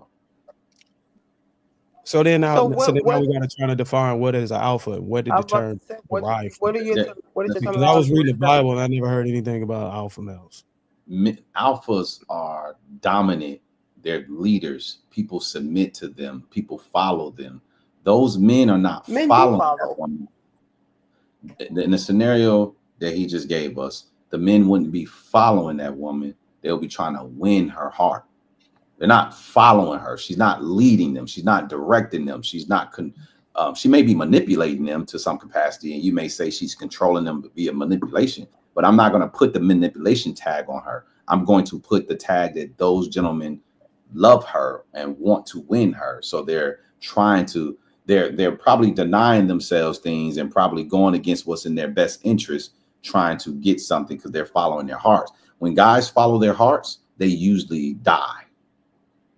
Well, put it like this: she's got both of their balls on her hand, and she pretty much is telling them what they can do whenever she wants. She got. I mean, yeah, you're gonna have those scenarios. Those will happen at times. I mean, but that wouldn't be her being an alpha. The resources of the other one. So wait, so Will, you never heard of a predicament? You never had a friend that had a female leading him? You never seen that in your life? I've never in my life had a friend. I'm not saying it doesn't happen. I agree that it happens, but I've never had a friend in my life where his woman was leading him. No, ma'am. And but I know consider that female to be an alpha, though? She's not an alpha. I think y'all think. See, when you get weak dudes who submit to women, I think y'all think that makes her an alpha. No, he a punk. No, I don't think that necessarily. Just getting a weak dude. Let me ask you this. Think about it this way. Have you ever seen a woman leading her man and you had respect for that man? He's not your man. Have you ever had respect for a man that you saw a woman leading him? What would you call Kamala Harris? It depends on how far she's leading him. That I would still have respect for him. Wouldn't Kamala Harris be an alpha if she won the election with your logic? No, she would be a pawn. So what is Trump? Is he a pawn or an alpha? He could be both. Oh, come on, dog. Why he could be both? I think y'all, gentlemen, listen to what I said. Listen to what I said to y'all. Take the legal system away. Could Kamala Harris be our leader? No, we get what you're saying. Here's the thing, though. So if you take the legal system away, leverage the legal system and make women alphas because of a legal system. I don't think that the legal system out of is the period, neither male or female. That's not true. If you take the legal system out of the equation, there will be a man who rises up and dominates us. No, it won't. It could be you. It could be me. It could be Sweeney. It will be a man. It will not be a woman. There's a lot of men that's not actually technically it does. No, because think of it this way. In nature, if you make a statement, you can go. There's always had to be some type of order or some type of government, right? But one man to stay at the top over a multitude of other men. Even if that's what. And without saying take out the system, then you're removing that. No, what he's saying is if you broke down this current system, you took out this whole legal system that grants women power, so to speak. Okay, so now that's what he's speaking to. If you took this system out that grants women power and you broke it all the way down, eventually there will always be some form. There will always be a man that can be a leader amongst other men and women. Very rare, if not ever, would you see a woman rise to the occasion in that situation. I agree with that, but I agree with if you take out the system that protects women or keeps women from being able to have an equal advantage or even some type of fighting power. Why? But if you're saying take the legal system out like that? But if you're saying take the legal system out, period, that means men don't even have to abide by the system in order for one man to establish any order. That he would take it by force. Any man with a gun could he'll be a leader one day and another man to be a leader tonight. It would never be anybody in power. No. Listen, sir. That's why we have gangs. Have you ever seen a woman? You just injected another organization that has order in some type of system. Right. I didn't say no order. It's a game. That's a system. But I didn't say no order. Order is established. As a leader, you will make people. I shouldn't say make. First of all, put it like this: if there was no legal system and the 10 of us were in the same room and we were in the same state, we were the only ones lived in a state. You pick the state, it doesn't matter. One of us is going to rise to the tops. People are going to start looking at Sweeney, M. White, you, or myself, because none of us are going to look at Allie to lead us or Miss Taken to lead us. Nobody's going to look at Aisha or Shan or Aria or Crayola. No, none of us are going to look to these ladies and be like, can you figure out how to protect because we us? expect for the men to be leaders. Right. We So normally expect for the women will leaders. fall in line. They wouldn't even want that challenge. Now, the four of us, we're going to battle to the death potentially, unless we clearly see that Sweeney will whip our ass, then we will fall in line. And then guess what? To make sure there's no mutiny, Sweeney's going to make one of us his second in command. Hey, Will, you my dog, you my right-hand man, or M. White, you my right-hand man. And then now it's 2 against 2 if we decide to, turn our backs on him. He's going to establish some order to secure his power. And that will just permeate. We have babies and the kids will fall in line. They will understand. We will all look at Sweeney like he's our God, so to speak. Unless he starts to abuse us in a way, then we may collectively turn against him. But if he don't abuse us, he leaves us with a heavy hand, but he's not unfair.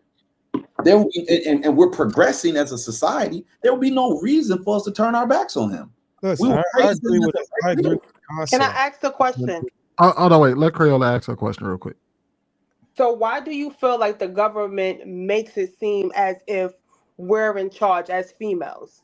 Why do you feel like the government puts us in charge? Who said that? No, because you said if it wasn't no legal system, so a lot of females wouldn't feel like they're alpha, like they're in the alpha category. Because y'all will be getting y'all asses whipped. Do you think men are that kind that we wouldn't put our hands on our women if there was no legal system? Would you? But I'm talking Yes, as far as you would put your hands on your woman if there was no legal system. Yes, because I will be indoctrinated like other men. But I'm talking about as far as having. Hold on, let me help her understand something. I would have been raised by other men who whipped they women's ass. So why would I think that this is not something? I'm talking no, I'm about answering Aria. I'm answering Aria. What you saying, Miss Crayola? I'm talking about as far as women being able to, keep the children. They give the woman the children. They say, hey, let's make sure that the children are with the woman. Why do you feel like the government always say, hey, just give the women what they want? Why do you feel like that? That's yes. I was going to bring that up earlier. The woman is always the custodial parent. So you made it seem like we made that choice, right? I've been through a divorce. Like we didn't decide. When I went to court, the paperwork already had me as the custodial. You know why? We literally had to go back and be like, we want joints.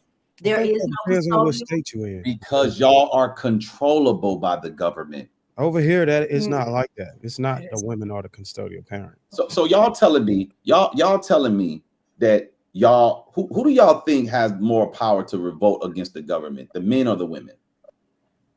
I feel like women ran empires. Oh my gosh. All right. I feel like there would be no man without a woman. But I mean, that's the conversation. I feel like people are getting things misconstrued. I don't, like you mistaken, I don't believe in alpha, whatever, right? I think that people need that because that's in their nature. That's in their nature. Right? I'm not going to even argue about it. I think that even when I hear women say, because I just had a Galentine's in my house and they're like, oh, I'm an alpha female, right? Just because you own a business and you can pay your bills don't make you an alpha female, right? I feel like they confuse the two. Like you can be a boss, you know what I'm saying? A boss is someone who has authority, they have a position of power. But to be an alpha, that's more of a personality trait. That's just like, I'm a bitch because I'm an alpha type. You know what I mean? I feel like when people say alpha, that's personality. That doesn't even mean you're a good leader just because you have an alpha personality. Right. And I think that those things were confusing because I'm like, you can be a boss, like a woman can be a boss, own businesses, do all of these things. But then when she go home to her husband, she gonna still submit. So all right. So let me pose the question to the ladies on the panel then. How do, because that was interesting what you said, Aisha. How do alpha females impact relationships? Do they intimidate men, or do they just need a different kind of partner? It depends on the man.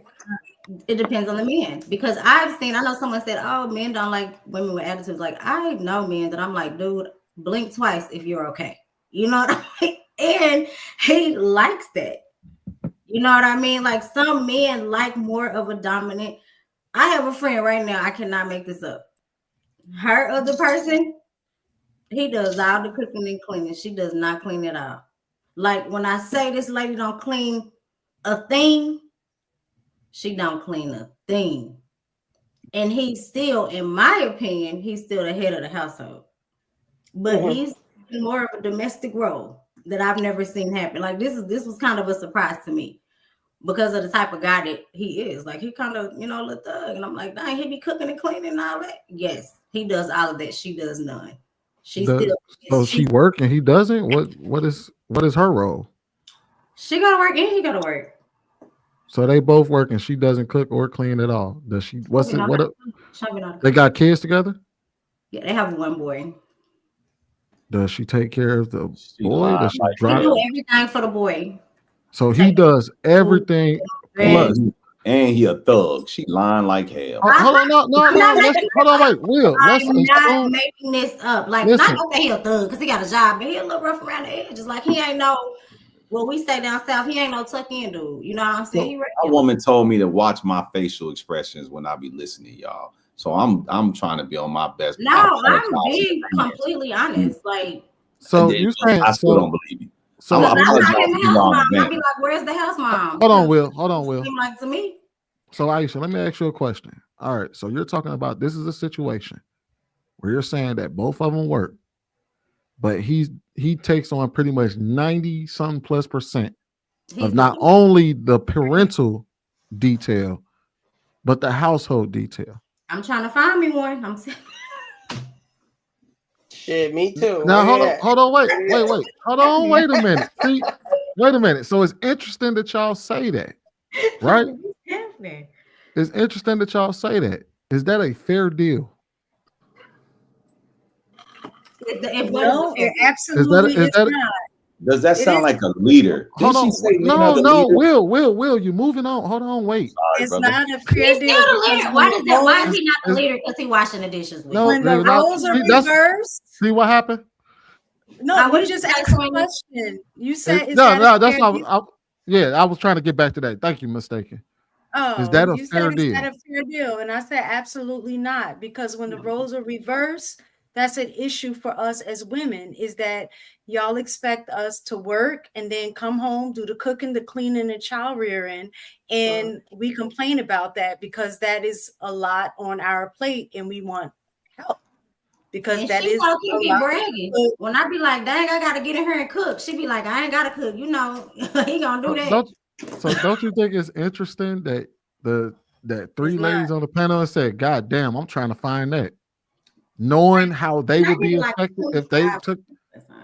Honestly, I don't want that. I'm joking, but I will want a man to actually provide, and when he actually comes home from work, for him to help out. I don't want to do all the work. No, I don't. I'm not gonna lie.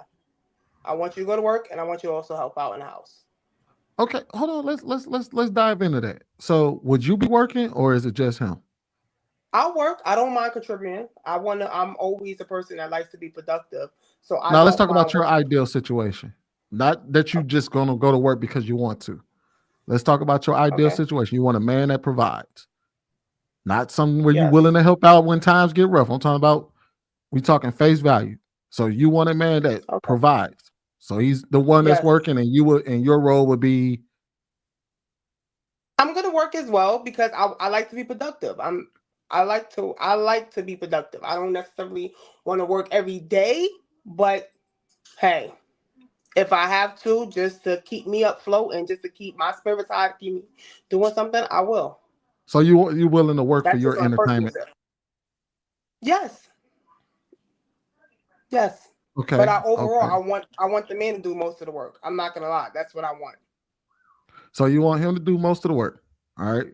So basically what you're saying is that he does 70% of the work outside the home, 30% of the work inside the home. And you do 30% of the work outside the home, but 70% of the work inside the home.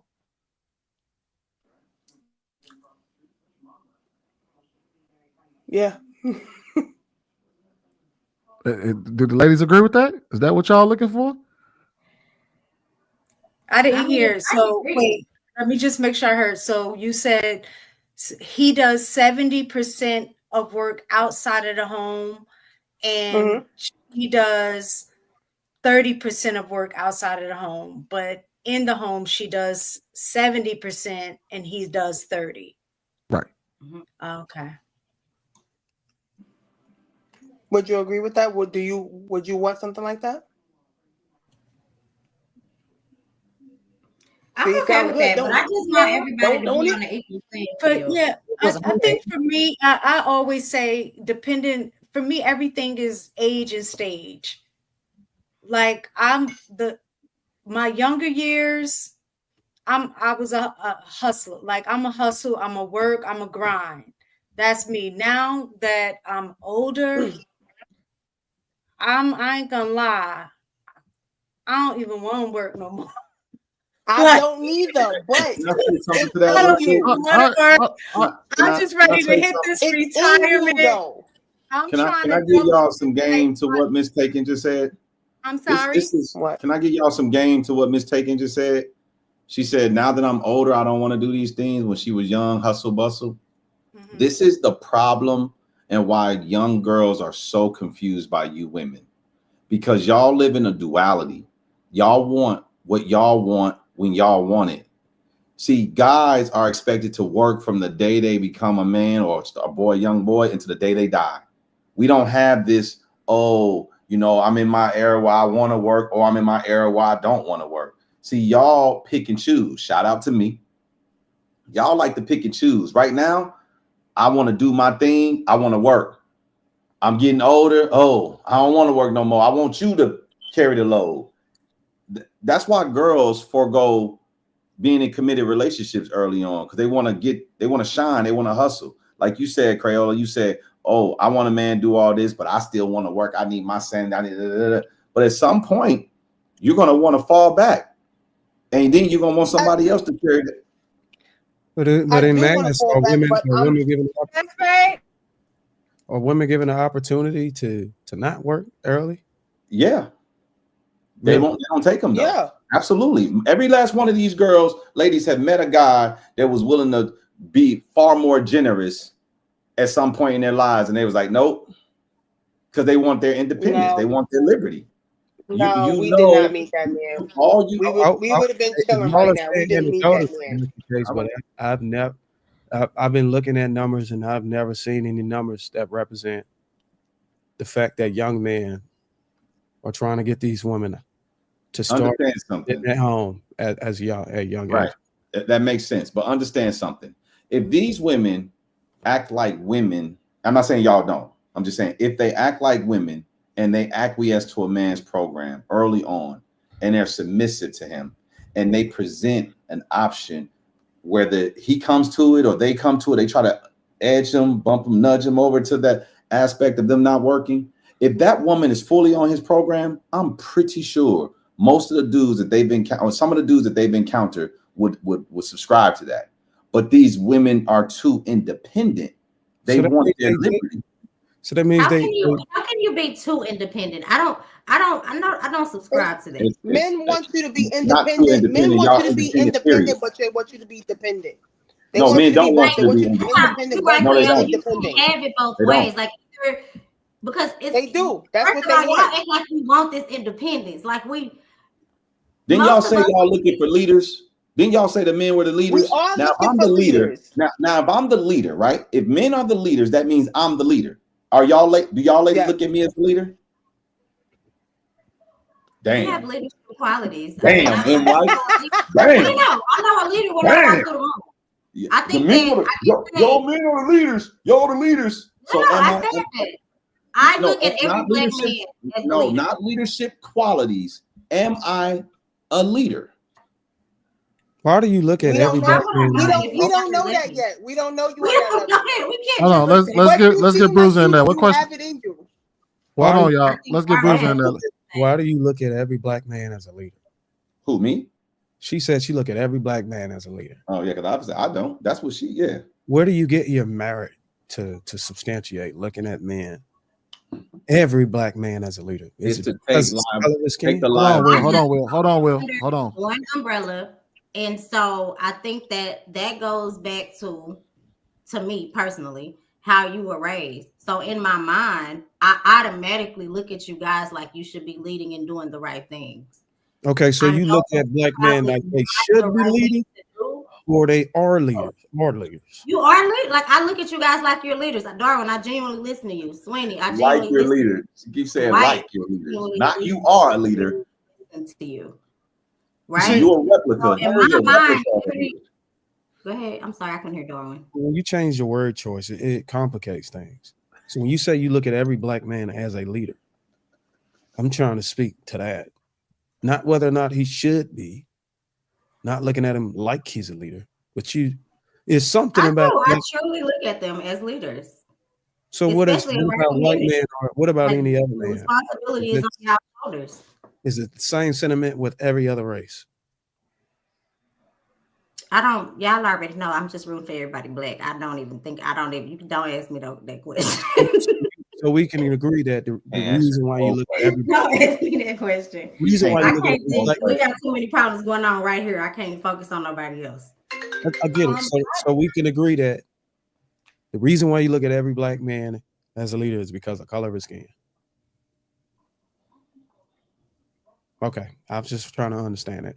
But I would also say that if black women in mass are doing that, doesn't it mean that they're not accounting for the black men that aren't expressing any leadership qualities or even want to lead or even showing that he's capable of leadership? Because if you've already predisposed and made it up in your mind that every black man is considered a leader, that there's consequence behind that. Because if you're stepping out with that assumption, that means that you don't even need to have any discernment. By default, everybody is approved to be your head. Until proving otherwise. That means that everything that comes to any woman with that type of mentality, every issue she has is self-inflicted based on her default belief. Just mute it. Just mute Aisha. Just mute it. Just Bruiser, god damn, bro, you bet. Oh my god. Will, I missed the point because my husband had called me real quick. So what point were you getting at when you were saying about the working? And I was saying, to be honest, I don't want to work anymore. I don't, but I got a few more years, I'll be able to retire. But what were you saying? I missed it. I'm sorry. No, it's fine. I was mentioning how you guys like to live in this duality of wanting to work when you want to work and not wanting to work when you don't want to work. Men don't get to live in that. If men want to not work, they have to work hard enough to earn the right to not work. You guys just want to pass the buck to someone else. Like, oh, I'm done now. It's your, hey, remember how I used to help out with bills? Or remember how I used to work? And so you didn't have to give me extra money. I was making my own. You took care of the household like normal. I worked and you allowed me to keep my check for me. But I don't want to do that no more. But I still want to be able to spend money. I still want to be able to do things. So now I want you to keep doing what you were doing, but somehow, some way, find some extra money so I can still feel like I can do what I want to do. Go get glammed up, do my thing. I don't know where you get this from. That in real life? Married? Because that makes no sense. I don't think y'all even know what I just said. It makes no sense. Do y'all? I know men whose goal is to retire their wives. Right? I know some men whose goal is to retire their fantasize that. Do y'all understand what I just said? Yeah, you said we live in a duality. But And you saying we could think that in our mind, but it doesn't necessarily Let happen me in real life. ask Miss Allie. Let me ask Miss Allie. Miss Allie, Because can that you really don't happen in real life. articulate? That Can does you not happen. articulate for the group what I just was conveying? Yeah, that you're surrounded by women who are trash, who grew up raised like that. Like, Oh, I'm honestly, surrounded by women that are trash. to have that mentality that they need to grow up and they can pick and choose when they want to work. Like, I don't know about you guys, but I'm not surrounded by no women that act like that. Absolutely Did you just not. hear what Miss Taken just said? You're gonna work. You're gonna contribute to the household. That's what I said. I said, Right. Did you hear what Miss Taken said though? I said I would like to not work. What did Miss Taken say? But I would like to not work. Come on, y'all. Let Allie go. If she Allie. could choose not to work, she would, but she's not going to. She's gonna finish it I out and can't. get retired. No, she says I'm ready to not work anymore. Right. And that's everyone okay. hits that wall. Everyone hits that wall. Doesn't mean they're gonna do it. And so let me ask you a question. Let me real fast, quick. Will, I think that the thing is just because you want to, because if you won $1 million or the lottery, you would choose probably not to work too. It's just a fantasy. Oh, it would be great not to work. Oh, we talking about fantasy. So what I'm saying, that's what she's saying. We She can clearly listen to that. just said it's about her age. It's about where she is. She said, I don't want to work. She said, but luckily she's about to retire. She never said, I don't want to contribute to the household. She's anybody can be in la land and say, okay, if you say ideally, what do you want? Ideally, your ass don't want to work either, I'm sure. Hold on, y'all. So let's put this on the record then, since we got all the ladies here. Mm-hmm. Let's put this on the record then. So if that is the case, if any woman who considers herself independent and alpha female or whatever in her youth, and she's saying, I'm getting to the bag, I'm doing all of this, and one day she says, I expect a man to take on the responsibility of all the bills and all the household, and I want to sit down, I don't want to have to work anymore. Would y'all be willing to go on the record to tell her, lady, you are a damn fool? Yes, I would say that she's a fool. Because no, you don't switch up like that halfway through your life. If you went over here and said you was gonna get the bag, you was gonna get the money, you was gonna get the career, and then you look silly trying to like what? Like no. Ari, you gonna call her a damn fool for us? I would. I'd be like, I think this is a hypothetical. She had early on. It's a hypothetical. Then no, she's not a fool. If that was something that she had a conversation with her partner early on, and that was okay. No, let's not. No, she don't have a partner. She don't have a partner.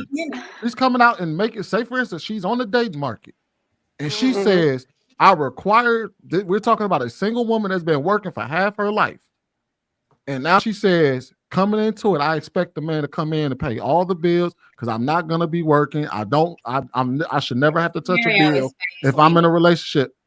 I get that, but we hear women say this. I'm just asking, would y'all be willing to go on the record if y'all ever saw a woman say that and say, lady, you are a damn fool? No, I wouldn't. Somebody out there is going to do it. Because of sister code? Is it because of the code? No, I just feel like, once again, it goes back to men are providers, they are leaders. So it will be somebody out there that's willing to take care of her. So I'm not gonna feel like my cousin Juicy did that.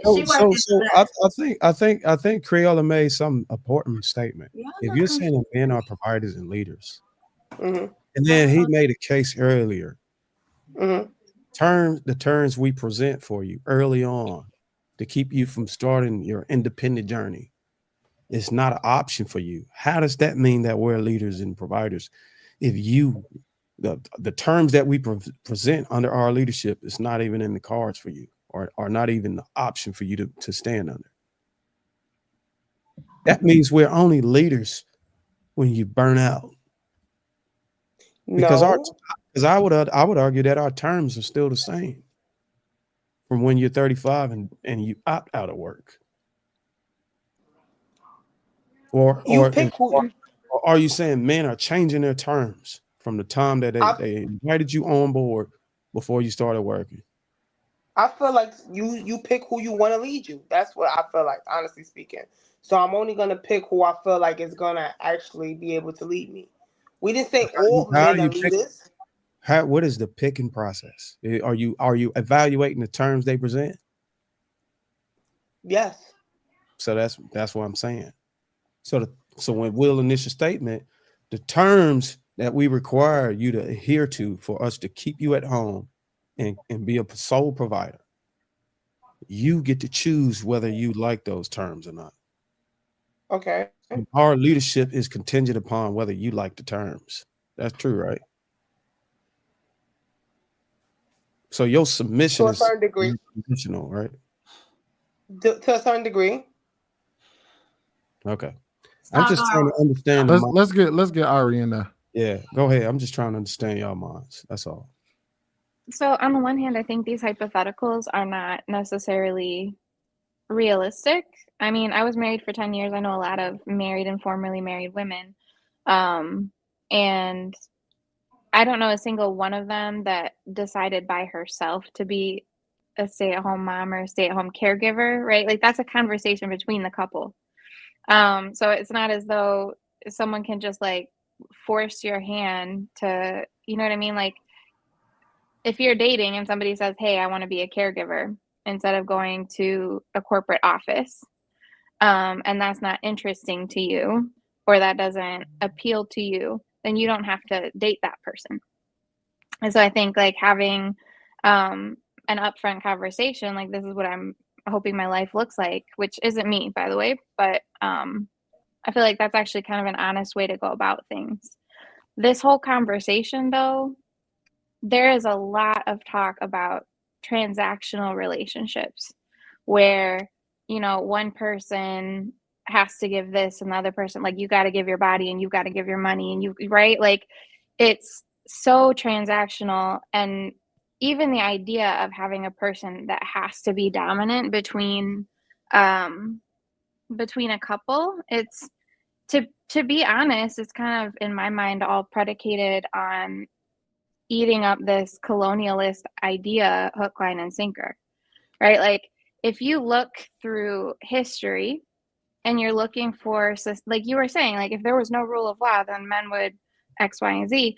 Well, if you look through history, you've got like the Iroquois Confederacy in the United States that the Constitution was actually partially built on, and they were matrilineal. If you look at West Africa, like I believe it was the Mosi Kingdom, and that was in Ghana, and then Nubia, that's in Sudan. Both of those matrilineal, and they were very much based on this egalitarian and equality type idea. So when you take the Eurocentric colonialist idea of owning a person, dominating a person, being better than a person or above a person, instead of working together in partnership, to me that doesn't come from a good era in history, and it doesn't come from a good society in history. And I think the whole idea is kind of, so where did the good you know, society in history get its principle from? Because I would argue that the ownership dynamic came from the Bible. And if you say the Bible, okay, society, King James Bible, I said, yeah, from God. so Europe Order. Right. So that's what I'm saying. Like, and you say that it's a Eurocentric idea, the idea that you can dominate a person, that you can own a person, right? And you have to buy into that idea to not feel like you're having an equal partnership between people. Now, that's not to say don't respect men, obviously, right? Like, respect men, respect women. You shouldn't be with somebody that you don't respect. So what came first, Eurocentric or God's order? I wasn't raised Christian, so I'm not the right person to ask. I don't think you got to be raised Christian. Mm-hmm. I don't have to be raised. You don't have to. I don't have to study ants to know that they make ant beds. And I'm just saying, you don't have to be raised Christian to know whether or not God's order or.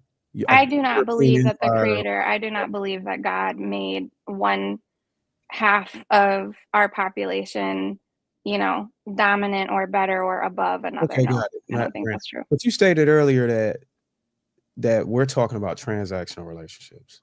If you don't mind me asking, when you vet a man that you expect is supposed to lead you and take care of you and your kids, what are the traits or qualities that you look for to qualify him? Yeah. I'm looking for a person who is emotionally stable, emotionally intelligent, who has interesting conversations with me, who cares to get to know me and I care to get to know them, who has things in common that can make our time together playful and, exciting and nice to be around. Somebody that there's like mutual attraction between the two of them, right? I have children. And so it's not as though I can just sit at home and not work, right? Like, Right. But what is he it's getting in return interesting that we don't. for the conversation and whatever you said? What does he get in Mhm. return? The same. So isn't that considered transactional? Supporting each other as human beings and not considering it in terms of what I can take from you is not transactional. So if he didn't those traits and qualities that you said is the requirement, Those are not things that I'm taking, qualify though. him to be the leader of you and your kids in the household. Those traits are not things that I want from him. Those are not things that I'm taking from him. That's who he is as a person. What I was asking you, how were you able to qualify this man to be a leader of your and head of your household and run your family with you and your children? What are the qualifiers? The qualifiers relate to who he is as a person, that what he gives me. And if he don't give you those things, he cannot Give me what? If he don't qualify, if he don't meet those qualifiers, you said those things that he give to you, he can't be considered to be the head of your household and lead you in the family.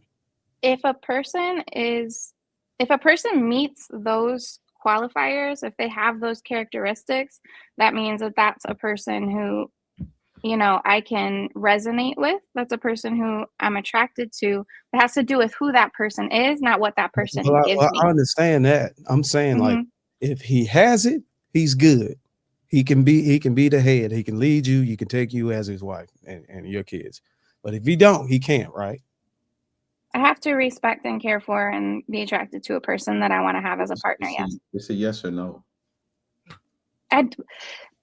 I get the point that we're getting to, though, and I don't think that my point supports it.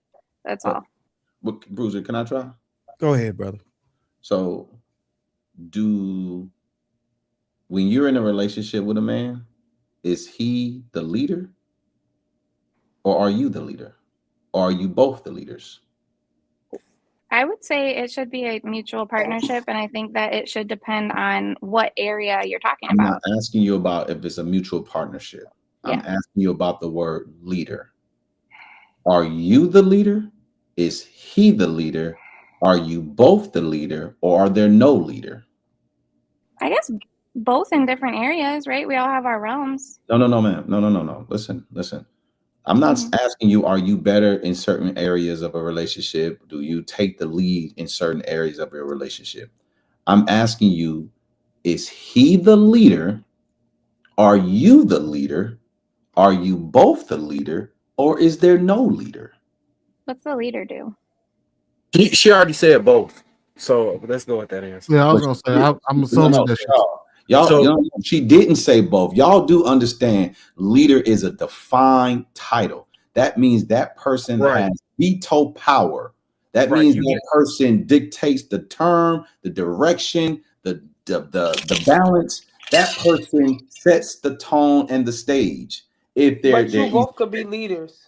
You could be. You could both. No such thing as you both can be leaders. Don't you have to go to your wife? I don't know if you're married, but you will have to go to your wife with certain situations to see what she says about a certain decision.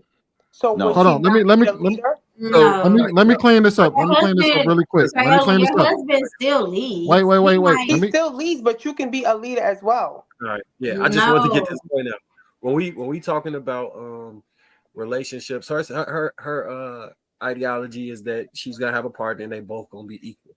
The problem that as the men we're running into is you got a business and one person wants to go left, another person wants to go right. Either you both go left, you both go right, or you separate. And 9 times out of 10, if there's no dominant male or dominant personality within that relationship, they'll both be at each other's throat vying for who is in charge and who leads And this is why you see a whole lot of conflict within relationships, because there's a power struggle going on. When there is a clearly defined power structure within a relationship, that back and forth doesn't occur and they can exist in harmony. If you got a boss to tell you, hey, we're gonna go left, right, straight, and you do that and execute, y'all can move forward knowing that y'all both on the same plane. If every step of the way you like, no, I want it to go this way, I want it to go that way, you'll mess that up. He'll either get frustrated or you'll get frustrated, think you know better than him, and y'all will separate. It won't make for a good long-term relationship, because it's going to be a consistent fight for who is in charge, because you can't clearly identify that, hey, yeah, this is my man and I'm following behind him. So if you disagree on something, why is the only option that either one person dominates or you split? Why is that's not what he said. But you got to have somebody who's going to, okay, you have children, right, Aria? So if you get in this relationship with your new partner, great guy, he fits the bill, what you're looking for, there's going to come a time where you guys disagree on a decision that needs to be made, right? Let's say the decision that needs to be made involves your children, that are not his children. Who has veto power in that decision, you or him? I think that if you both live in a household and you both are trying to create an ecosystem of a household, let me finish. So you're both trying to live and create an ecosystem in a household. The conversations need to be had. And the conversations don't necessarily include one person vetoing or deciding above the other person. That conversation should be, I respect you, you respect me. How can we come to an agreement that benefits or that is acceptable to both of us? I agree, but I didn't create a scenario where y'all lived in the same household. I just said you have a partner, right? Mm-hmm. Because when you meet a guy, are you going to move in with him the day you meet him? No. So you guys are going to be in a courtship, relationship, partnership, whatever you call it. And at some point, there may be a situation that arises involving your children, and y'all may have difference of opinion on how it should be resolved. What's the situation? Just anything. It doesn't have to be major. It can be minor. It's just a decision. Give an example. I don't know. One of your kid did something at school, and your significant other thinks the kid should be punished, and you think it's not that big of a deal. It was a total misunderstanding. He's like, yeah, it's a misunderstanding. I still believe that the kid should be punished. We should take this away from the kid. Whatever decision is, whatever his idea is, you think it's far too extreme. But he's not, he doesn't live with you. He doesn't pay your bills. He doesn't do anything. But you're talking to him on the phone as you would about the incident that happened at the school. And he gave his 2 cents about what he think you should do. If I love and respect a man, I would take his opinion. But yeah, if you don't live in my household, you're not creating an ecosystem with me, then it's not really your decision. So it's you have veto power, right? I mean, I guess. Sure. I mean, what do you mean you guess?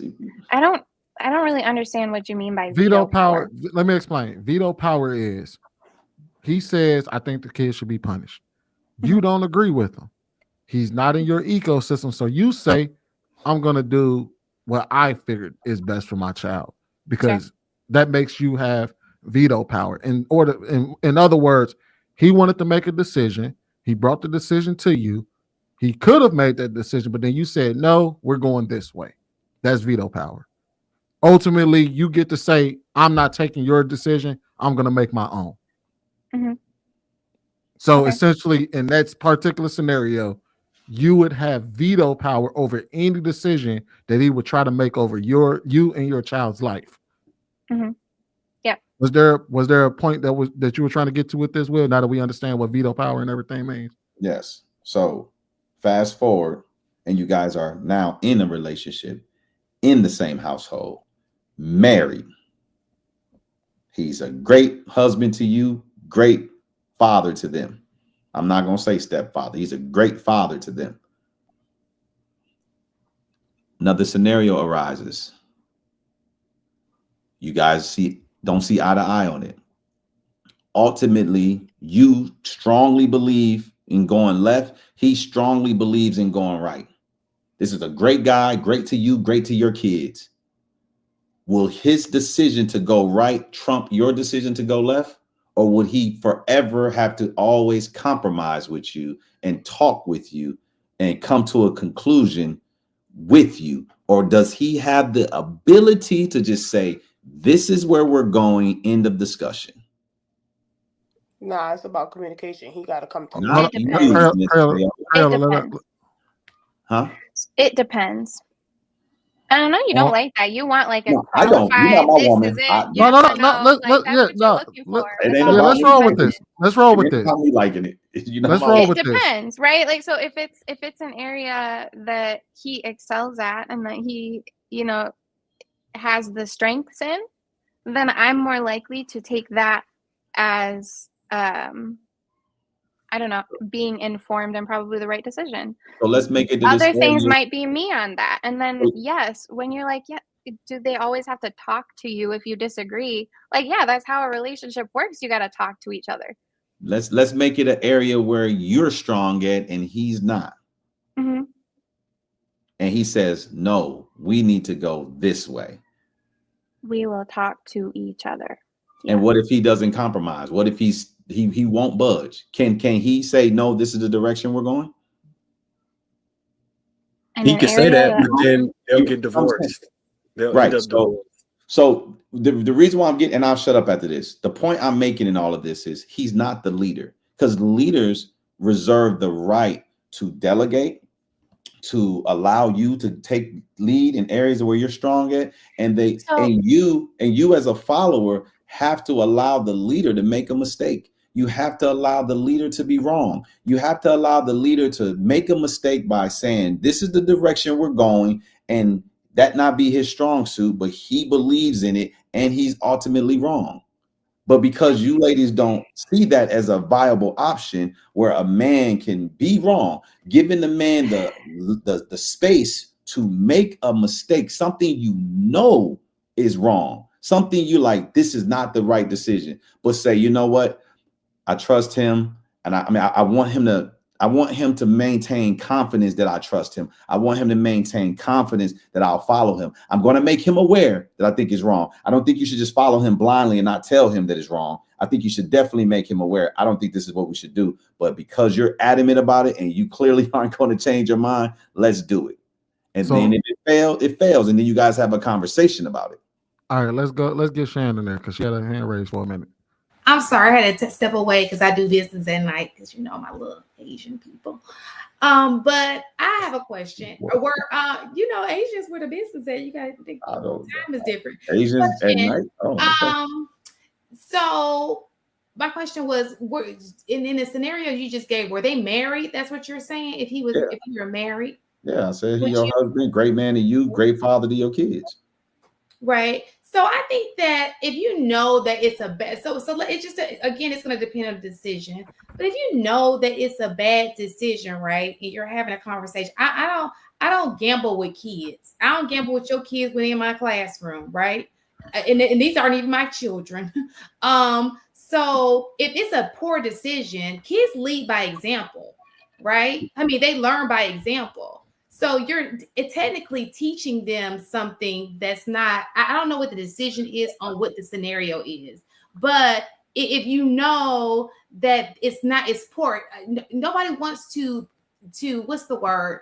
Trust a man. Nobody wants to trust a man. That's not trusting a man, because if she's trusting you and you're, so you just said people make mistakes, right?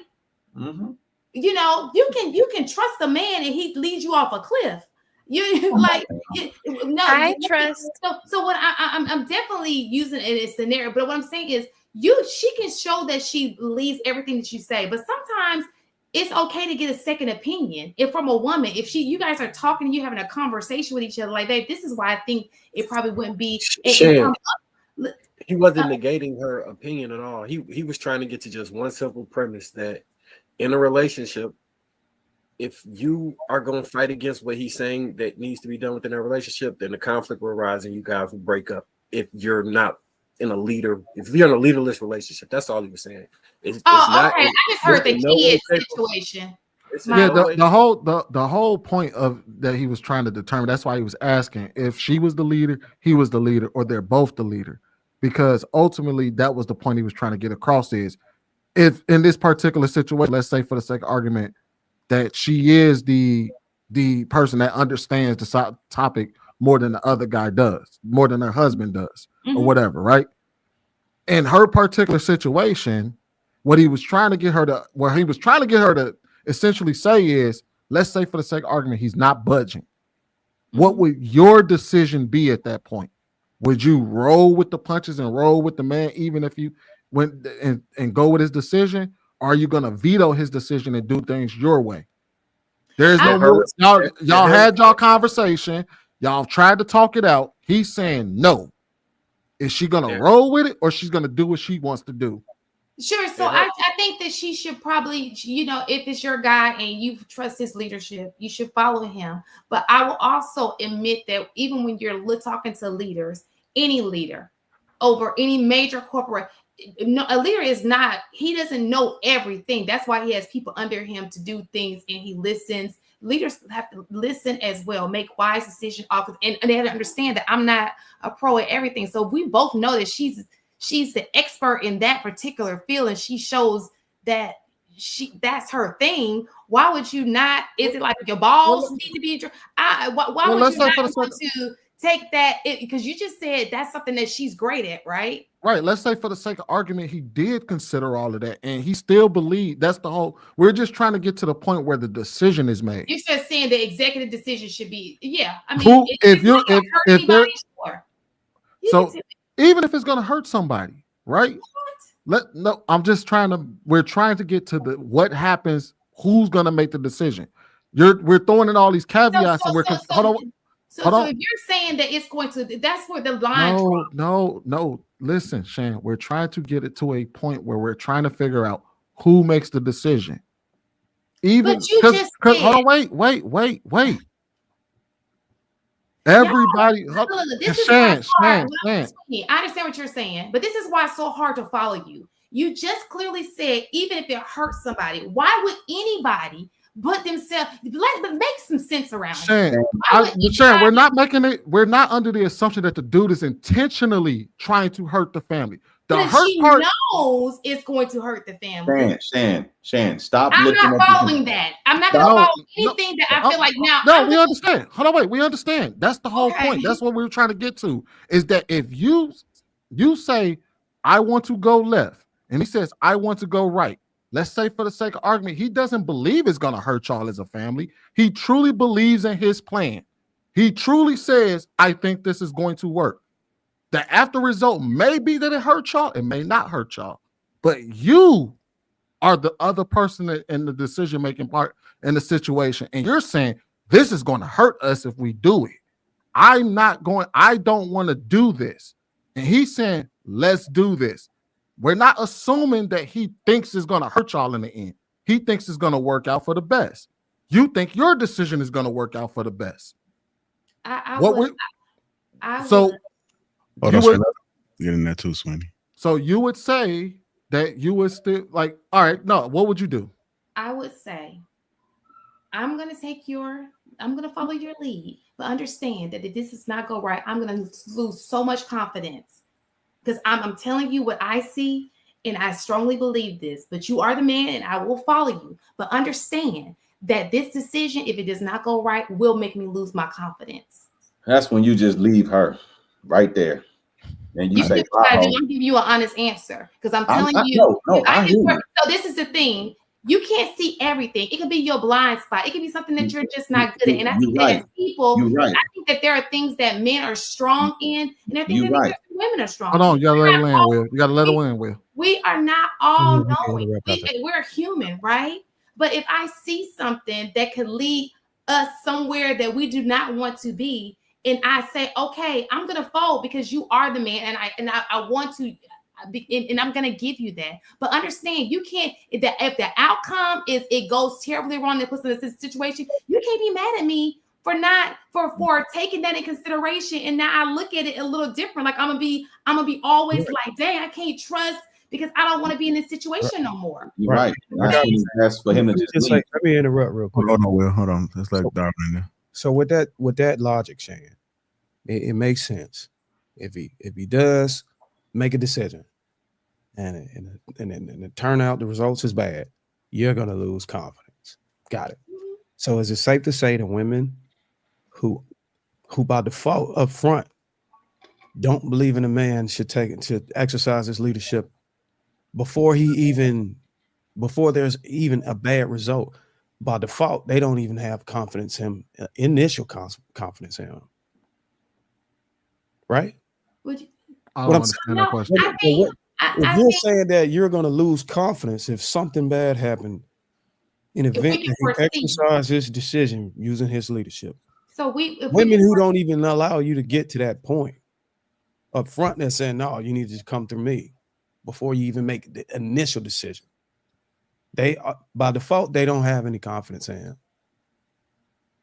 Because they couldn't possibly have let me just say this. Let me just say this. You get what I'm saying? I have to address this because I'm so over it, right? The men in my life are great leaders. There's no, but I'm talking to the masses because I know that there's a small group of men I will even follow, right? It just so happened I surround myself with great men who I believe that I would not be in that situation. Most of the men we think alike. They have strong head. I would even have you in my circle. I got it. If we didn't think alike, right? But when I'm talking to a platform full of people and I've seen people make bad choices, especially when it comes to kids, because I teach kids, I feel like if you know that your kid, because there are situations, y'all don't see this every day. We do. Men mistaken see this every day. Poor decisions being made. And it trickles into what we have to do. So I'm going to take it from a standpoint. So you're using your experience of seeing. Hold on. Let him Huh? You're using the experiences that you witness as a way to be able to either extend confidence or not.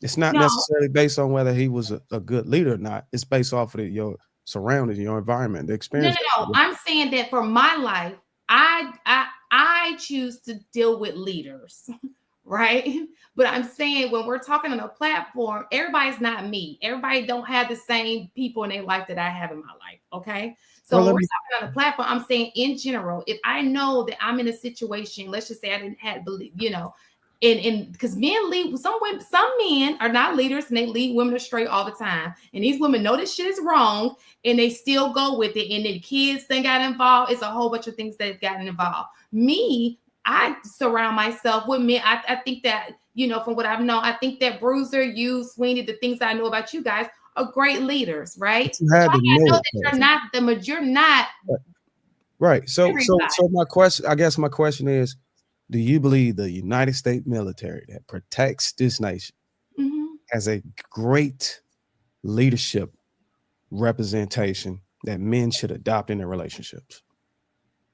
In the United States military, I don't know enough about it, so no. But I've met some military. He's talking about chain of command. Do you believe the chain of command? The greatest military on the planet. Do you think the greatest military ever on the planet has a great leadership representation that men should adopt?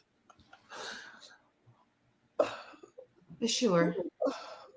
So if you believe that, then you believe that if he makes a decision, it should not be challenged or questioned. It depends on the man. I think Shan is describing. Hold on. We're gonna close out with Ari on this. They're not gonna understand the comprehend. It's just not gonna get it. I say what I said, and go ahead. I think Shan is describing servant leadership, right? And that comes from the Queen Mothers of the Mali Empire. Like that's where the original philosophy came from. And again, like we're all on this hierarchical structure. I think you're trusting your man to be a servant leader and have a conversation with you. And I don't know why. Nice laughter. So no, I want to be clear. I think you're missing me. I don't understand why. I think Aria, I think that you're missing me. For me, the man I'm with, I trust he has made decisions when it comes to my kid, and I trust his decisions that he's made. He's never shown me anything that I can't trust that he has my kid at best interest at heart. Absolutely. But I also know that not every woman, I can tell by the baby daddies y'all be having, not you, but I'm saying it chooses men like that. Mhm. You know. Yeah. So Jerry, what I'm please saying is let I'm me close focusing this the out. Just a second. masses. If Go ahead, Ari. okay, so if you trust a man to be, so a servant leader doesn't consider people being under him. He considers the more people that he is a leader of, the more people he's responsible to, the more people he's taking, you know, communication and care with. Those people, yeah. And that's the type of leader that I would want in a partner. I would want a leader who cares enough about my personhood and my humanity to have that conversation with me. And then, yeah, you get put on a higher ground than any other, you know, any other person. I'm going to respect you, and I'm going to take your advice before I would take anybody else's, because you've shown me that that's the type of person you are. Right. But if you come in here and say, I'm a man, so I should be able to do it. If Like, something happened that's, to you, would he be held responsible for it? Or you, wait, if what? you were endangered? If you were endangered, would he be responsible to protect you? I think we're responsible to protect each other. And I know this is one that like people like to talk Yeah. about when they get into the gender wars, but like, I'm not gonna. Why has it got to be a war? JR, please let me close. Can I say something? I think a lot of this has a lot to do with maturity, like the leadership. I think you guys are learning how to be leaders, and the reason I say that is because, like, what Ari is talking about, it again is a reflection of what I saw in my grandfather. Definite, what I would say, old school leader across the board. There was no challenge in terms of who was the head of the home in my grandfather's house. Grandmother took care of the home, blah blah blah. He definitely leader, but it was never a decision where he felt like, because he was the leader, he never had to not talk to my grandmother about anything. You do that as a grandchild? Hold on. Let her finish. Oh my gosh. Oh my fucking goodness. So it was never a situation in which where when decisions were made that he did not discuss those decisions with my grandmother, right? It was just a courtesy, respect, just a part of their marriage in terms of letting me know, letting her know what was going on, right? And I think what you guys fail to realize is one of the things about being with women, we always talk about creating safety, right? Creating trust. Those are things that creates that type of environment. So if you are the type of man that is like, I'm going to make the decision, I'm the man, I don't need your feedback, I'm going to just do, you're creating the opposite of what is going to build the confidence in a woman to trust you to make those decisions, especially if you're making decisions, you're making decisions and then they turn out not to go the right way, especially if she's expressed like, listen, I have some background in this, and you still make the decision not to take her input and say, we're going to go left, when she say, I know this is my line of work, and you make the decision anyway. And then you say, no, you still should have the confidence in me. Like, all we're saying is, if we're going to trust you to lead, be considerate of those who you are leading. It's okay to get their feedback. It's okay to let them know what is going on. That's it. Y'all are taking it way, way out of proportion. And like I said, I think that comes along with maturity. The older you get, I think you get a little more settled in who you are. Leaders never run around talking about, I'm the man, I gotta be the leader. They just move. They just do what they do, and it happens. That's it. Well, I don't think that that's the direction we were going, where we were saying that a man is just a leader by default. We were trying to come to an understanding of the scenario that we painted for Aria was a scenario where the man heard her out. We weren't talking about a scenario where he said, I don't give, where he was like, he just went and made a unilateral decision and didn't talk to her about it. This whole scenario included her knowing about it.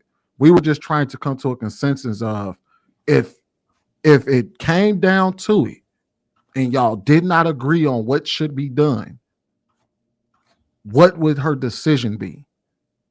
That was the whole point of the whole discussion, is to find out, would you say, okay, what Shan said, which is, I'm going to go with your decision anyway.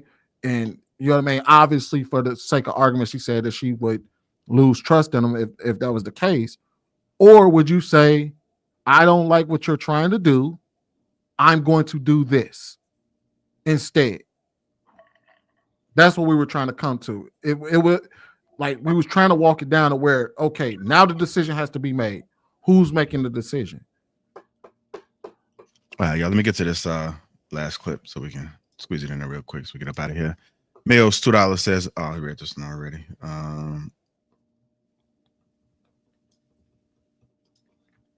So Will 499 says, women only have power when other men grant them power. Alpha women is a oxymoron. That's Simone. What's going on, Di? 499. Crayola. Will said he pays all the bill so he can have a say so. No, I have the say so, not us say so. Just for my 4 cents, $2 says, so who accepts responsibilities for bad decisions? The Will 999 says, if a woman is with a man and she can't trust and follow his leadership, she's a fool. If a man is with a woman and he can't respect and listen to her advice, he's just a big fool. Respect. All right, let me go ahead and play this last clip. I had a woman on one of our episodes that said that a man gotta teach his woman accountability. You agree with that? I totally do. Oh, okay. I teach my accountability all the time. You don't teach. What would you? Wait, hold on. How do you see, teach me she's offended. accountability? She's offended by Like, that what do you statement, mean? and that doesn't make you a child or anything. It's just it's a All right, so what do I teach I don't teach you What accountability. do I teach you? But why we gotta You go teach there? him a lot. Why we gotta go there? I'm pretty sure he would admit that. You taught me how to love. Look, you taught me how to get love. involved. I try to be that. But look at me though. Look at how I say that. I say that with no. Hey, so that's how it sounds when y'all be all talking at the same time. I say that with no look. You taught me how to love and had no problem with that. The minute I said I'm teaching you accountability, she get offended. It's nothing to get offended about. This is what we're here for, to help each other. And teach I'm each telling other, you, guide each other. I tell all the time. We was just on a trip. Am I going too far? We was Loving Hip Hop. We just came back from Jamaica, right? So shooting Loving Hip Family Reunion season 3, right? And I told her we're the only couple besides Jim Jones and Chrissy. Jim Jones came late though, right? And I said, you see why you in a lot of this turmoil you on this trip? They get it on. Wigs flying, everything. You see why you not? Why you not in none of this in any of this turmoil? Yeah. Because you have a significant other. Yeah. You have a man. I can agree with that. And yo, they full on wars. You hear me? Wars during the show. I can agree told with her that it's a lot of absence of a man in these households these days. Right.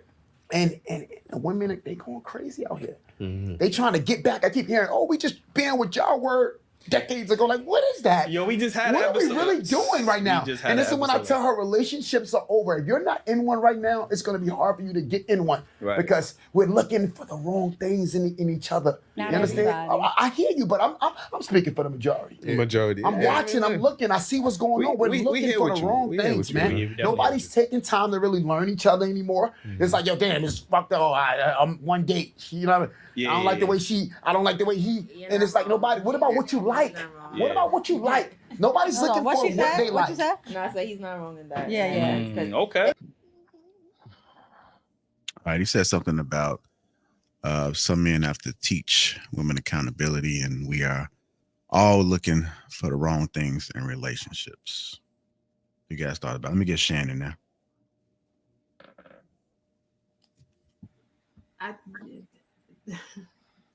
Answer the office, I please. think people are. Yeah, I told you I was doing business. I think people are just looking. Good. Let somebody else go first. I'm sorry. All right. It's not Go something ahead. that just. Okay, let me go ahead and get Marcus in there because I know Marcus I missed. Let's get Marcus, Aisha, Ali.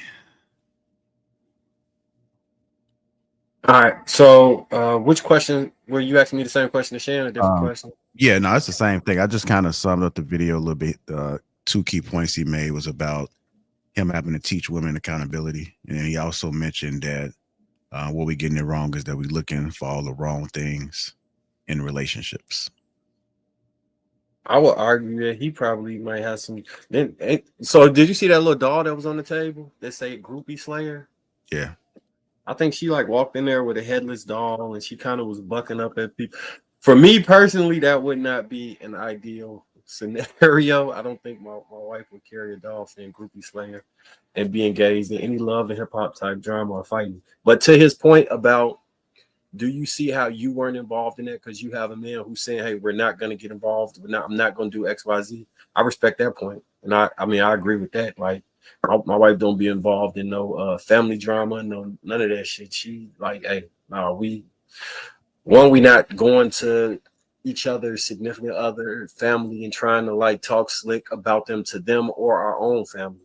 You know what I'm saying? We have anything we need to discuss, we'll discuss that amongst ourselves and get a solution with us. We're not bringing everybody else in.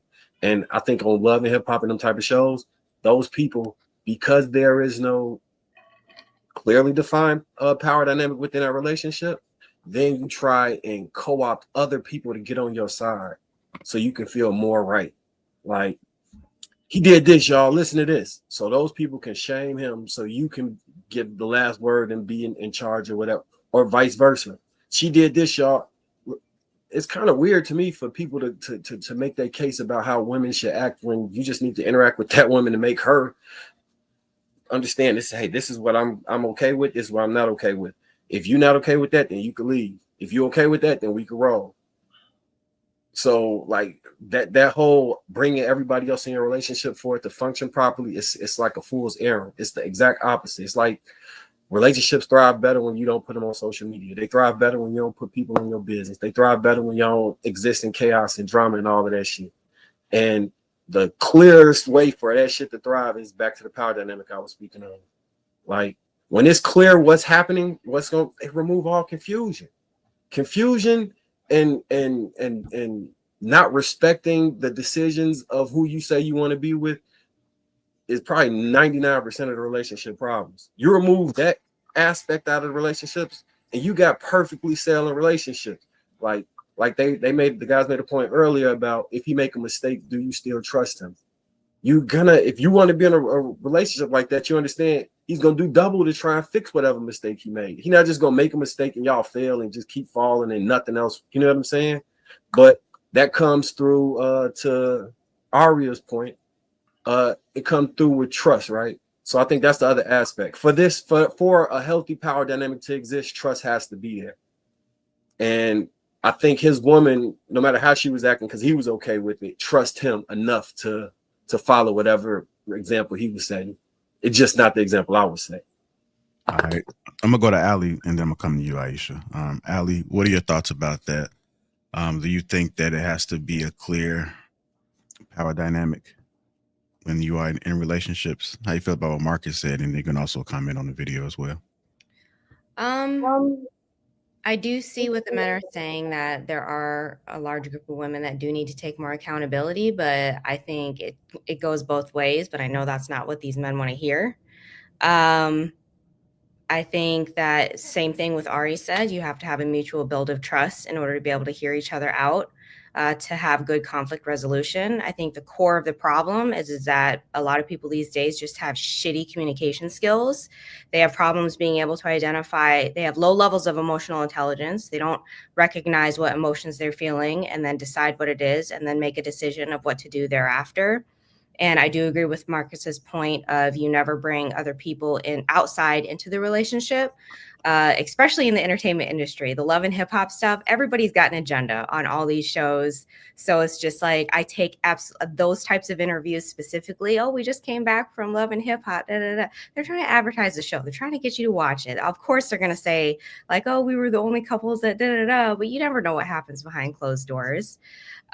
So I don't know, my take on accountability, point blank period, is it does go both ways. And I think there's major room for improvement on both ends. And it starts with better communication skills.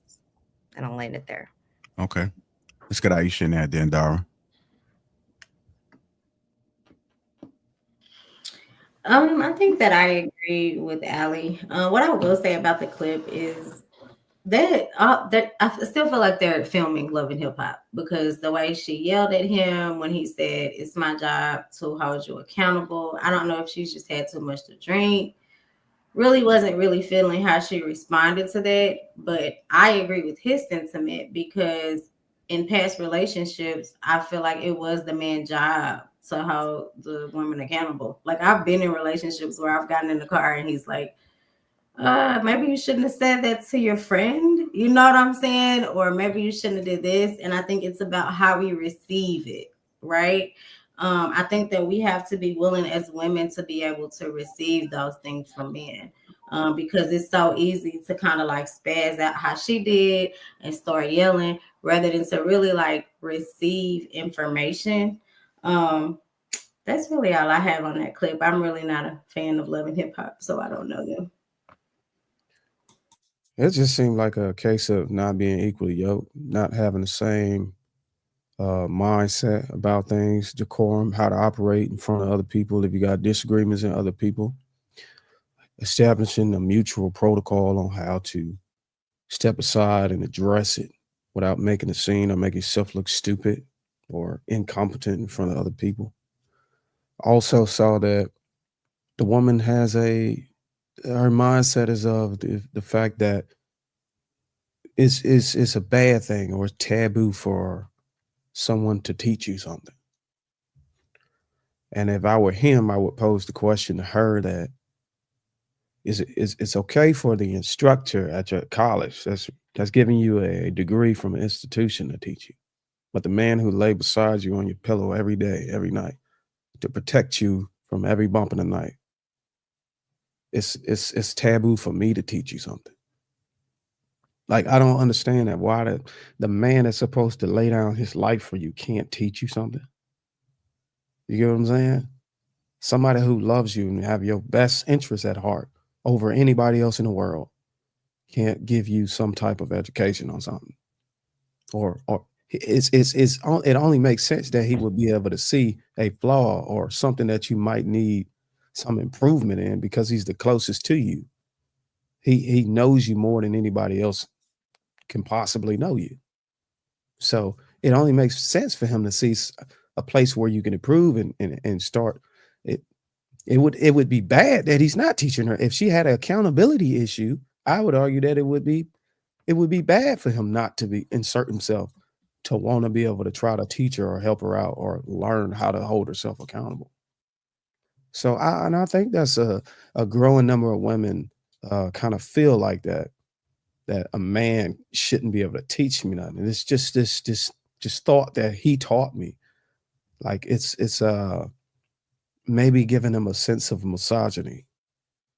So I think maybe speaking of that one day on these panels, we'll probably try to get an understanding of where that mindset came from. And I know everybody want to point to feminism, but I think it started before that movement. But yeah, I'll yield and let somebody else go.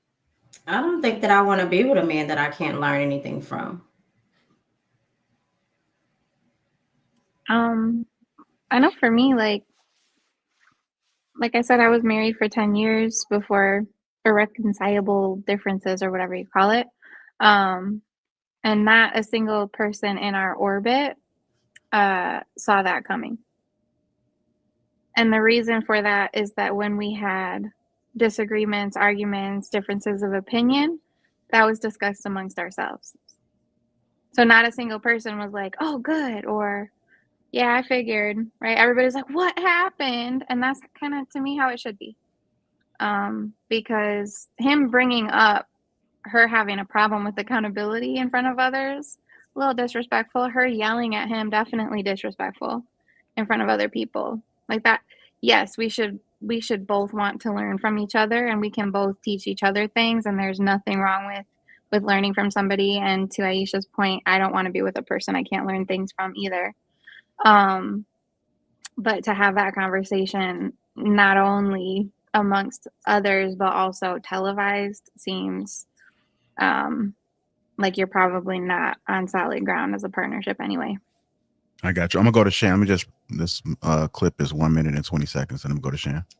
They tend to date in the upper echelon, right? And I think that anybody that's moving upward should start dating upward. You understand? If you don't have yours and you with yours, you need to date on the level that you're on, so you're not pulling or pushing. You understand? Like, because I believe that they say opposites attract and things like that, right? And I think that's a settling statement. You understand? I think that we need to really start learning each other and dating more of your speed, like, you know what I'm saying, your level, because then it's not nobody when you're there because you want to be there. You understand? Like, you ever seen people date because they just can't afford to leave a situation? No, yeah, that's true. When you say dating on your level, right? Because women will always say that they want to date a man on their level. Yeah, but totally. No, I think women want people above them. Women want more than what they have, and I think that you should want equal. Now, but why? Get what you got. Motivate me, inspire me. I want you to teach me things. I want to learn from my So why a king. man on your level can't do that? I don't get it. Because if he's on my, I'm trying to go above and beyond. We can do that together. You can learn from anybody. You just saying Even a broken clock is right once a day, twice a day. I mean, But you just saying that we could do that together. But you just said that, oh, now they got a date higher. Oh, he said on their level. On their level. That's what he said. And I don't say date. I mean, look, if you're in a situation already, I don't recommend dating. You the one that you came in this shit with, figure it out with her. But I'm talking about if you're not, you need to change your surroundings, man. I'm telling you, your environment is everything. And if she ain't on a level, it's gonna wear you out. She ain't gonna understand your work ethic and your drive and what you got going on. Why you gotta be here, there. You don't want to deal with that. I just added another video, dating on your level. But go ahead, Shan. I know you want to say something, and then if you do want to chime in on the dating on your level, then you can. I do think you need to date on your level as far as like minds, your values, all of those things, right? As far as what I was going to say before the clip, I agree with, I think it was Aisha, and even the woman in the clip. Look, I love a man I can learn from. It ain't nothing like a smart man to teach me something. I'm like, oh my God, he's so smart. Like, you know, like, who wants to be with somebody who, because that also is, that's attractive. Like, you know what I'm saying? Like, it's almost more. I mean, I think that's one of the things that people like about maybe men who have things going for themselves. Like, oh, he can teach me something. You know, it's just something about a man who knows, you know, like, that's just how I feel. And I know Aisha said that, and the woman in the clip. I think that's an incorrect statement. Whoever made that statement saying women don't want to be taught. Yes, we do. We want you to be smart. We want to learn from you. You know, nobody wants somebody who they're smarter than. Nobody. That's why the men begin play, because they don't settle for him and it don't work out. Women want a man that they can, you know, learn something from. So that's all I have to say. All right. I would add a caveat to that. Oh, go ahead. Sure.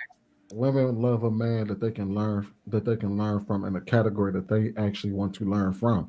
Because a man could be smart in a lot of different things. He can know how to work on cars. If she ain't got no interest in cars, there ain't shit he gonna be able to tell. He could tell her this is how you change a tire, this is how you do this is how you change oil, and she gonna be like, no, I don't give a shit about that. Well, I think that so that's like saying mechanics don't have wives and baby mom. They have the same. They got choices. These men ain't out here single. It's women who like. I'm not saying that they don't have an option, or I'm saying that when women say that they want somebody they can learn from, they mean specifically in the topic of something that they want to learn. So if it's something that he's interested, like, because the thing is that everybody has their strengths. Mm-hmm. Men aren't, you know what I mean? I would argue that I think most people are on the same level as far as intelligence for the most part, right? Like, even somebody that's on your level, let's say, for instance, he's really good at coding. He's a smart dude, but I mean, could he teach you coding? Yes. Do you want to learn coding? Probably not.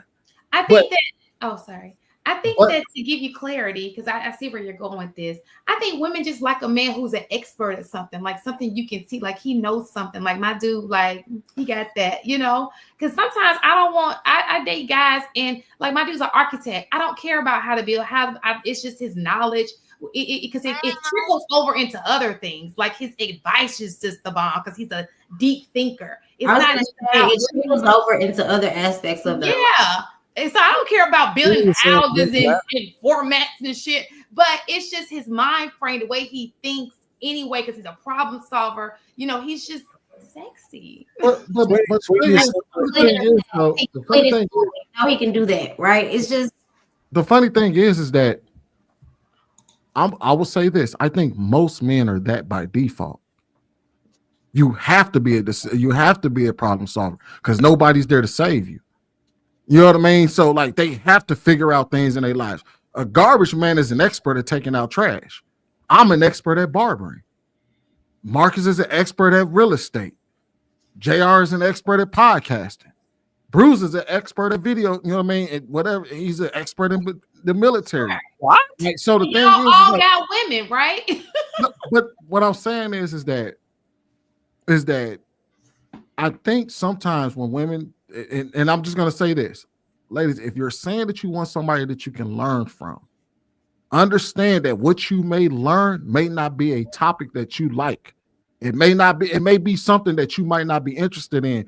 Don't look at the situation as a situation that, it has to be something that I want to know in order for me to find it sexy to learn from him. Because he may teach you how to work on cars. He may teach you, just have you in the shop and cut hair and talk to you and all of that. Or, you know what I mean? So I think what it is that it's not necessarily, I would say, let's not necessarily say that you want a smart man to teach you something, more or less that you want a person that is willing to educate. No, I like a smart man, but to each his own, right? I'm just talking about me. Obviously, every one of these traits that you have stated, they all have women. So there's a woman for everybody, right? And none of these men around here are just single. They all got choices, okay? So the garbage man with them arms out picking up that garbage is a woman that's bringing him some Gatorade and probably a cupcake. You understand? So you gotta. It's a woman for that likes. It's women who are. I don't like bikers, but it's women be on the back of them bikes like pull up to the bumper, baby. You know, like it's a woman for everybody.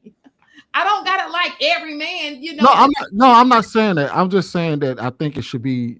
We're trying to make it. I'm trying to broaden it to where you broaden your horizons to understanding that every man has something that he may be an expert. Not every man, but most men have something that they may be an expert in, that they may have a knowledge in, that they may be passionate about, that they may be able to offer you, as long as you're open. Well, I got two questions.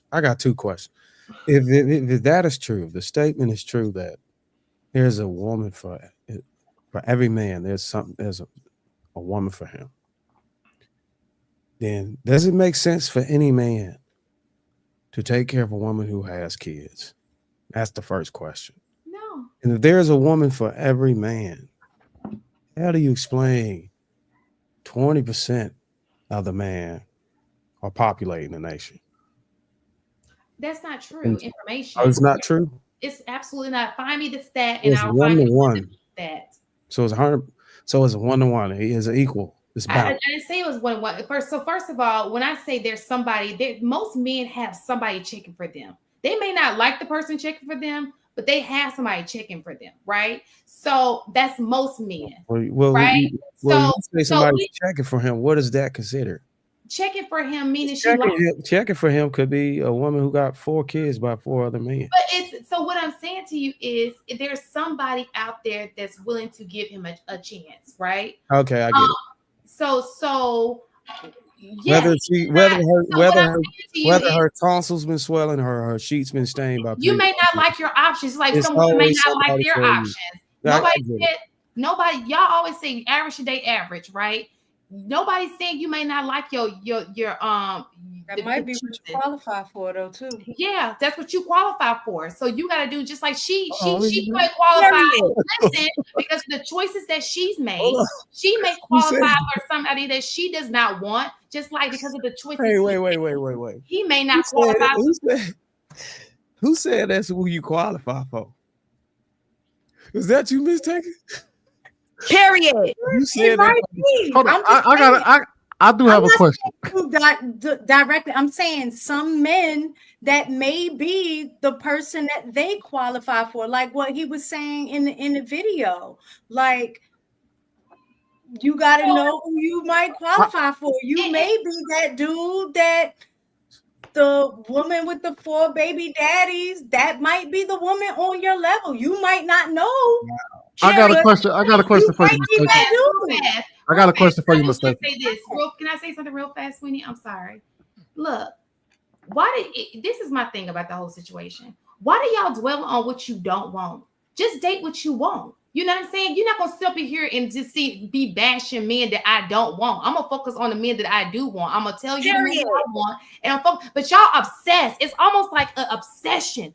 Oh, single mom. Okay, why are they even on your radio? I don't obsess over shoes I don't want to buy. I don't obsess over a car that I don't want. You think you see me sitting here obsessing over some shit I don't want? Like, who does you have said some stuff about some. Listen, the brain space it takes for you to do that, and you're just manifesting it in your life. Like you're bringing that into your system. Just don't date the people that you don't want to date. Stop talking about it. Talk about the things that you want to do. But y'all, it's like an obsession. What's your logic? What's your logic if that's what he qualifies? That's not where blessings come from, right? Talk about the things that you want. Oh, I love this single woman. She's got her thing together. She's this, she's that, she's that. Let's concentrate on that woman. Okay, so with y'all logic, Miss Taker's logic, if he qualifies for a woman with 4 baby daddies, and that's not what he wants, how can he focus on the other thing when he don't qualify for the other thing?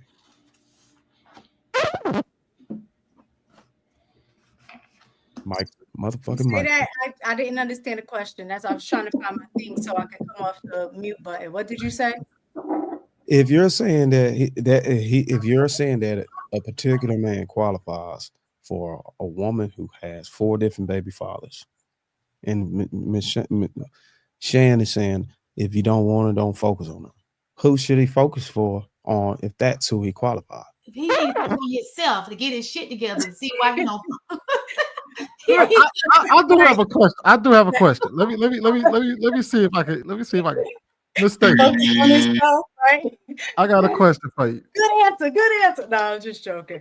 No, what kind of making a joke though? If we can map this out, what kind of man would qualify for a woman with 4 baby daddies, 5 kids? A man with 4 baby mamas. Exactly. That's right. That's his match. And I think that's what the dude was talking about. Like, that is his level, because we've been in on these shows and we've heard like men, I think y'all have played clips and stuff where there are men who have like 4 kids, 5 kids, and then talk about they want a woman that don't have any kids. So, like, all right, hold on, wait. I got this, Bruce. Hold on, wait. What they're saying is Future qualifies for a woman that got 5, 6, 7 baby mamas and baby daddies. No, I got this, Will. In my opinion, if he has four kids, you know what I'm saying? And I don't know how many baby mamas he had, but he got 4 kids. Trying to say his only option that he has is that he wants a woman without kids. To me, he's dating not on his level.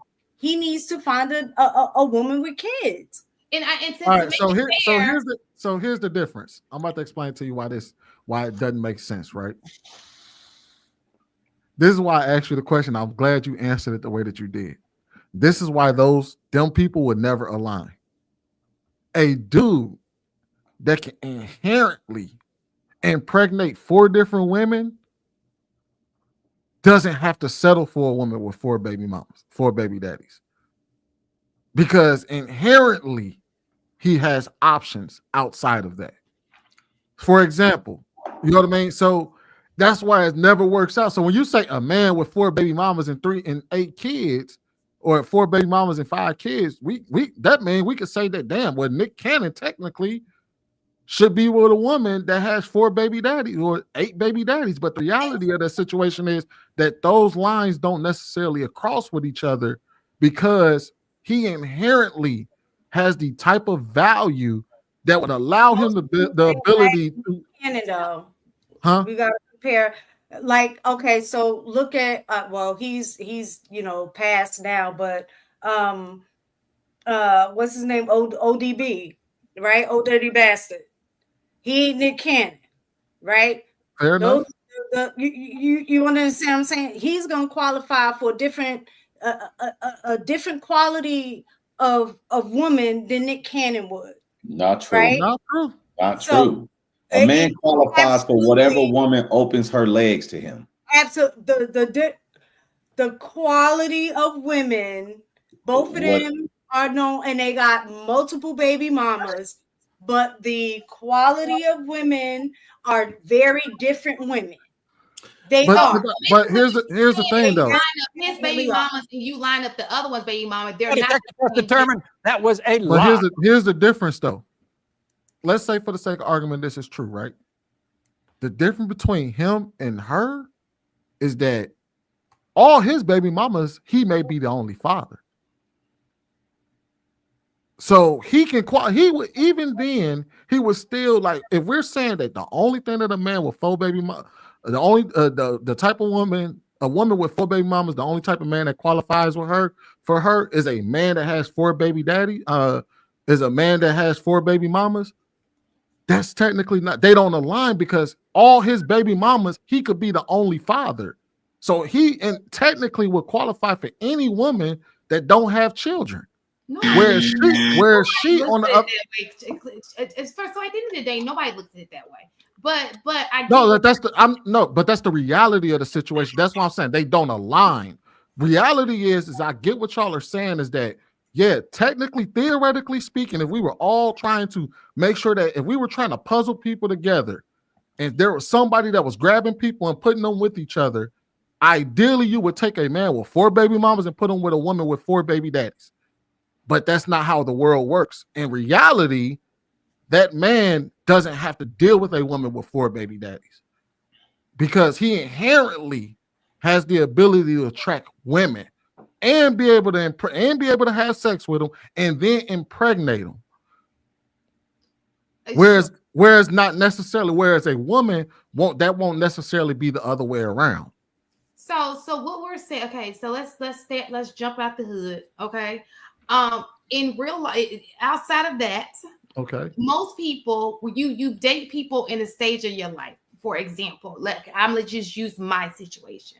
I'm in my late 40s. I date men who are of age. We all have children. We're at a different stage in our lives, right? So we pair up. It's just a totally different look. We on a different plan than if you are in your 20-something-year-old. Now, if you're a 20-something-year-old and you have children out of wedlock and you're thinking you're going to get this guy who does not have any kids, I think that you're betting outside. I mean, you may look up maybe, but to me, that would not be a fair deal for the guy. That's just me. You understand? Yeah, but it don't work the opposite way. So what I'm saying to you is, and if I had a daughter, and my daughter were be presented with that same situation, she has no kids, she's got her stuff together, and he has children, that to me, I would not promote that for my daughter. You understand? If your daughter's young, but if your daughter's 38. Oh, so that's why I gave stages, right? Right, but it doesn't work like that for guys, because guys, you say you're in your 40s. A guy can choose you as a baby mama in your 40s, or he can go choose to get a 20-year-old. You're not going to see women who is single with no kids. She can choose a man who's in his 40s with kids. I'm sorry, a woman, whether she got kids or not, if she's your age, you're not going to go get a 20-year-old. That's not really an option for you. So where I'm from, so where I am, right? Yes, 20-year-old sounds great, but most men, older men, are not dating 20-year-olds, realistically speaking. No, but they can. It's their choice. What I'm They saying can't. to you is, realistically speaking, most of age Statistically, men they don't have the are not option. going for 20-year-olds. They're just not. So I didn't say most. I didn't say most. Listen to me. Listen to he me. has the option to do that. I'm telling you what you described is something that applies to women that don't necessarily apply to men. I didn't. So what I'm telling you is, I didn't say it applies. I gave you different scenarios, right? And then you changed it. No, I didn't. I just told you. So I understand what you're saying in your hypothetical mind, just like she hypothetically didn't want to go to work. Yes, you have an option to grab you a 20-year-old. In your world, you think you're going to get a 20-year-old. And I tell you, and that's great. You know, he does have the option. But most men who are of age and at a different time in their life are not looking to start over. They're just It ain't about starting over. I didn't say he had to start over and have kids with this woman. With a 20-year-old? Listen to what I'm saying. I'm saying men and women are not the same. We agree on that. Right. Men have options that women don't. Sure. So let me ask you a question. We can agree that men do, but then and this is not to take it back. It goes back to the topic. Just like when the woman said, oh, why is it fair if the man has to keep on working and she can quit her job? It's the same hypothetical, right? It's things that men can do. There are things that men can do, and there are things that women can do, right? No. So you can't get mad. No, I'm not mad at that. Listen. No. A woman don't have an option to not work. Listen to me. Some women do. No, they don't, ma'am. Listen. Women only have that option if a man grants that option. That means it's a man making that decision. Absolutely. So that's not, listen, that's his option, not her option. I have the option, listen, as a man, I have the option if my woman works or not. She doesn't have that option. So as a woman, a 20-year-old woman, I have an option to date a man with children and not date a man with children. Everybody has options. You're right. But listen to what I'm saying. Listen to what I'm saying. I'm not saying the man that has the option to date a 20-year-old means he could just get whatever 20-year-old he wants. What I'm saying is women in their 20s will deal with men at a high rate in their 30s and 40s. They will do that. The other way around is not true. Guys in their 20s don't deal with women in their 30s and 40s at a high rate unless it's just about sex. So I understand what you're saying.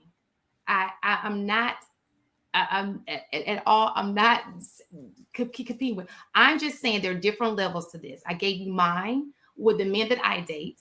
Maybe women should date men who are thinking on that same level. There are all types of men. There are men who don't want to start over. There are men who are. I wanted to ask you a question earlier about the last segment. You say you keep referencing the men you date and the men you around. So you say all the men you around are leaders. Mm-hmm. You also said the men you around think like you. Sure. Yeah. You also said you are a teacher. I am. You a school teacher? I am. Okay. So do the men around you, do you respect them? Absolutely. Do the men around you ever make a mistake? I'm sure they do. No, that you know of. They've not made a mistake with me. I'm sure that they're ask you they made them. Sure. Yes. Don't worry about it. They made people make mistakes. Don't worry about it. His question, he was going to ask you, do you still respect them after they made the mistake? That was the second part of the question. Yeah. Then everything else, the other stuff you said, that makes absolutely no sense. You're changing the you narrative. Still trust the men you trust the men She's that's not in a relationship with them. Yes. So right, but listen to me. Listen, hold on. I've been listening to y'all for like the last 20 minutes. You talked the entire right, and then one mic, y'all. One mic. So listen, So, let me hold just on, clear. hold on. No, because I know what you're about to say. Because you're You not gonna don't know what I'm about to say. Hold on, Shan. I would say let him say what he gonna say, then respond. Don't You assume. don't even answer the questions I ask you. How you know what Let I'm him about say to what say? he. Hold on, Will. Hold on, wait. Hey, want to answer. hey, y'all, Hold on, chill. Mike. Will, Shan, I know you gonna say what you gotta say. Let him say what he gonna say, and if it's what you gonna say something against, then say what you gotta say Is against he it. gonna But let me talk though? I'm gonna make sure he let you talk. Okay. Like, All right, I go ain't ahead. just been sitting here quiet for like 20 minutes. What's she All talking right, about? Will, we can't have a meta conversation, bro. Go ahead. You can have the floor first. Go ahead. No, I'm gonna give it to her first. You're gonna let her to respond to something that you gonna say that she don't even know what you're gonna Listen, she clearly want to talk, so let her go first. say. Oh, for fuck's sake. All right, JR, we can move on. So just to clarify what I stated earlier, because I think that's what he was saying.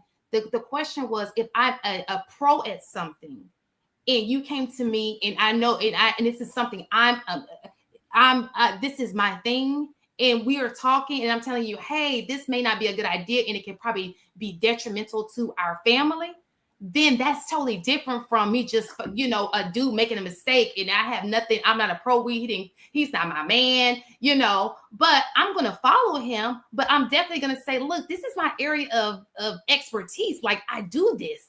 Like, I just really need you to trust me on this one. But if that's what you want to do, I'll do it. But I'm going to give my opinion and follow my man. Okay.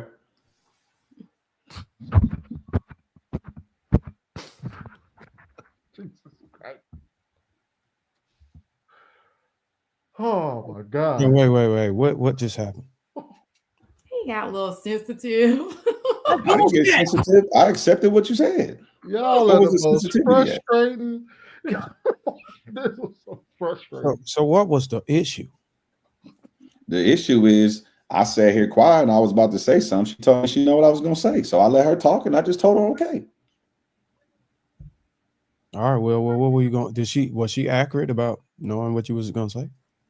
Well, when she put the caveat that she's a pro at something, we never talked about in our scenarios that this other person is a pro. But if she want to, I did put that in. Well, I'm telling you what I was talking about. I can't. If Sweeney asked something into an equation, he asked something to an equation. Well, So that's she what I was said she's a pro. So I said okay. I left it at that. Hold on, wait, because I walked away. What is she a pro at? And if it's No, inappropriate, the scenario that we painted, right? Okay. Fucking sucks that we got to revisit this. The scenario that we painted was that we were trying to establish. We was asking Aria to establish who will make the final decision, and the ladies asked, "Well, what if I'm the expert in it, or what if I know more about the topic than she does?" I was here during that. I know that. Right. So I said, well, let's grant that. Let's say for the sake of argument that you are an expert at it. You feel like you are an expert, but he feels strongly about his decision. He says, hey, look, I feel like I noticed this is your wheelhouse, but I feel strongly that I think I'm going to get this right. And she's like, I don't believe you're going to get this right. What would her decision be? When you say, I'm going to let you lead, I'm going to let you make the decision, I'm going to give the power to you to make the decision and to be able to, or I'm going to veto it and say, no, I know more about this. I understand. I'm going to make the decision for the situation. Shan responded and said that she would let him make the decision, but she would let him know that she would lose confidence in him going forward if he messes. Right. But what I'm saying is with Ari, when she said that she don't feel like his decision will work, I would add that the reason why, and you could correct me if I'm wrong, Ari, the reason why you feel like the decision that he's making won't work is because you had some type of foreknowledge or some experience with him making a similar decision or someone else making a similar decision. You've been down the path before and it didn't work. So you're saying, okay, I'm taking preventative measures now. Is that true? Or this is the first time decision that this man is making and you're like, I don't. Because I'm trying to look at you as an intelligent person. Okay, I shouldn't have said that. I'm sorry. I'm trying to have an intelligent conversation. What? And what I'm saying is, if you're saying that I don't feel like that decision is right, It has to be because you analyze the choice he made and the outcome that you want to reach, and it doesn't match. And you're like, okay, that doesn't match. We probably shouldn't do that. Let's not do that. Is that correct? Is that at least correct? It will end in irreconcilable differences. Right, Ari? That wasn't the scenario that I was picturing, no. What scenario was you picturing? Well, It sounded like it was something that we hadn't talked about before. And also, if one person in a partnership has more expertise on something, I would presume that between two people that respect one another, you could figure that out together and be a team instead of maintaining adversarial roles. So basically what you're saying is if my wife is an expert in mathematics, accounting, in the stock market, she got accolades and degrees behind it, that's her career, and I take a portion of our money out of the finances and I'm like, hey, look, I'm going to invest in this. This looks really good. And because you're the expert and because you're well-rounded in this area, you're saying, hold on, baby. Probably don't want to do that. Trust me, I know. What you're saying is he should yield to that. Would you? I'm just asking you the question. They don't answer questions, bro. I mean, would I yield to it? These are all hypothetical things, right? We so have like, to ask hypothetical. We can't get personal with y'all, so they have to be hypothetical. I'm trying to figure out, is that the basis? Y'all won't answer personal questions, but y'all don't want to answer hypothetical questions either. Well, how do you have a conversation? I say it depends, you roll your eyes though. So, but everything depends. How is that a definitive answer if it's just it depends? Everything depends. I can't definitively answer something when it depends. Sometimes the answer would be yes, and sometimes the answer would be no. Then what's the point of a conversation if people just get more specific? Well, you to get so specific requires a lot more time, and then it alienates everybody to be involved because you're trying to get so detailed. But you guys act as if you can only answer questions that are super detailed, so you have all of the variables accounted for. No, see, leaders have to make decisions without all the variables accounted for. That's why you women aren't qualified to lead. I got a question for you, Ari. What great leaders try to get as many variables what are you talking about? To make an Did you informed not just hear what I said? Now you want to put great leaders in there. Y'all didn't say men are great leaders. Y'all said men are leaders. Now men can't just be leaders. General, they got to be great leaders. Most leaders, whether they great, good, whatever, they try to get most of the variables, as much information as they possibly can. Of course they do, but they still have to make a decision whether they have all the variables or not. And they still have to deal with the consequences, whether they were given a fair deal or not. Listen, you got dealt a bad hand. Nobody tells you, oh, well, if you can't figure it out, we understand and we give you a pass. No, they still tell you ain't shit. Correct, but are you not? Okay, so my then you're gonna say correct. So you're gonna agree with me, but then challenge me too. No, what I'm asking you this, but because you're talking about being a leader, correct? Right? No, y'all keep talking about being leaders. You ask questions and you keep asking leading questions to get to your point. No, I'm asking straight questions. I'm not asking leading questions. You are, because before when I just said, just go ahead and ask your question when you were asking about the sexual. We'll just try to get it out, Will, and then you can respond. All I'm just saying is leaders in general. To make the best decision, you're going to ask, or should at least ask, as many questions as you can and do research to get as much information as you can to make an informed decision.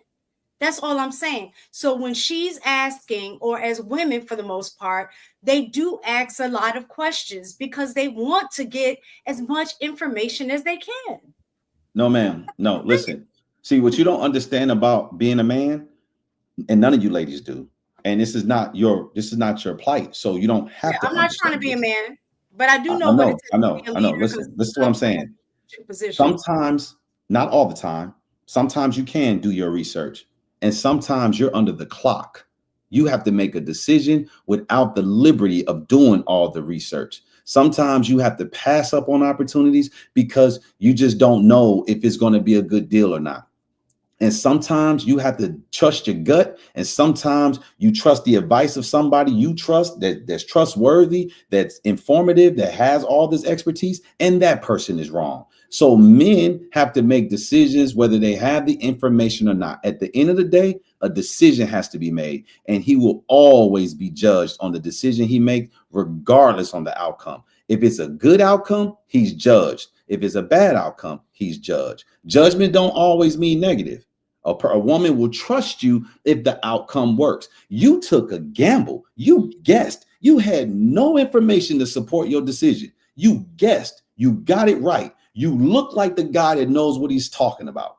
Or you can do all of the research, have all of the information, make an informed decision that has an 80% probability to work in your favor. It cannot work.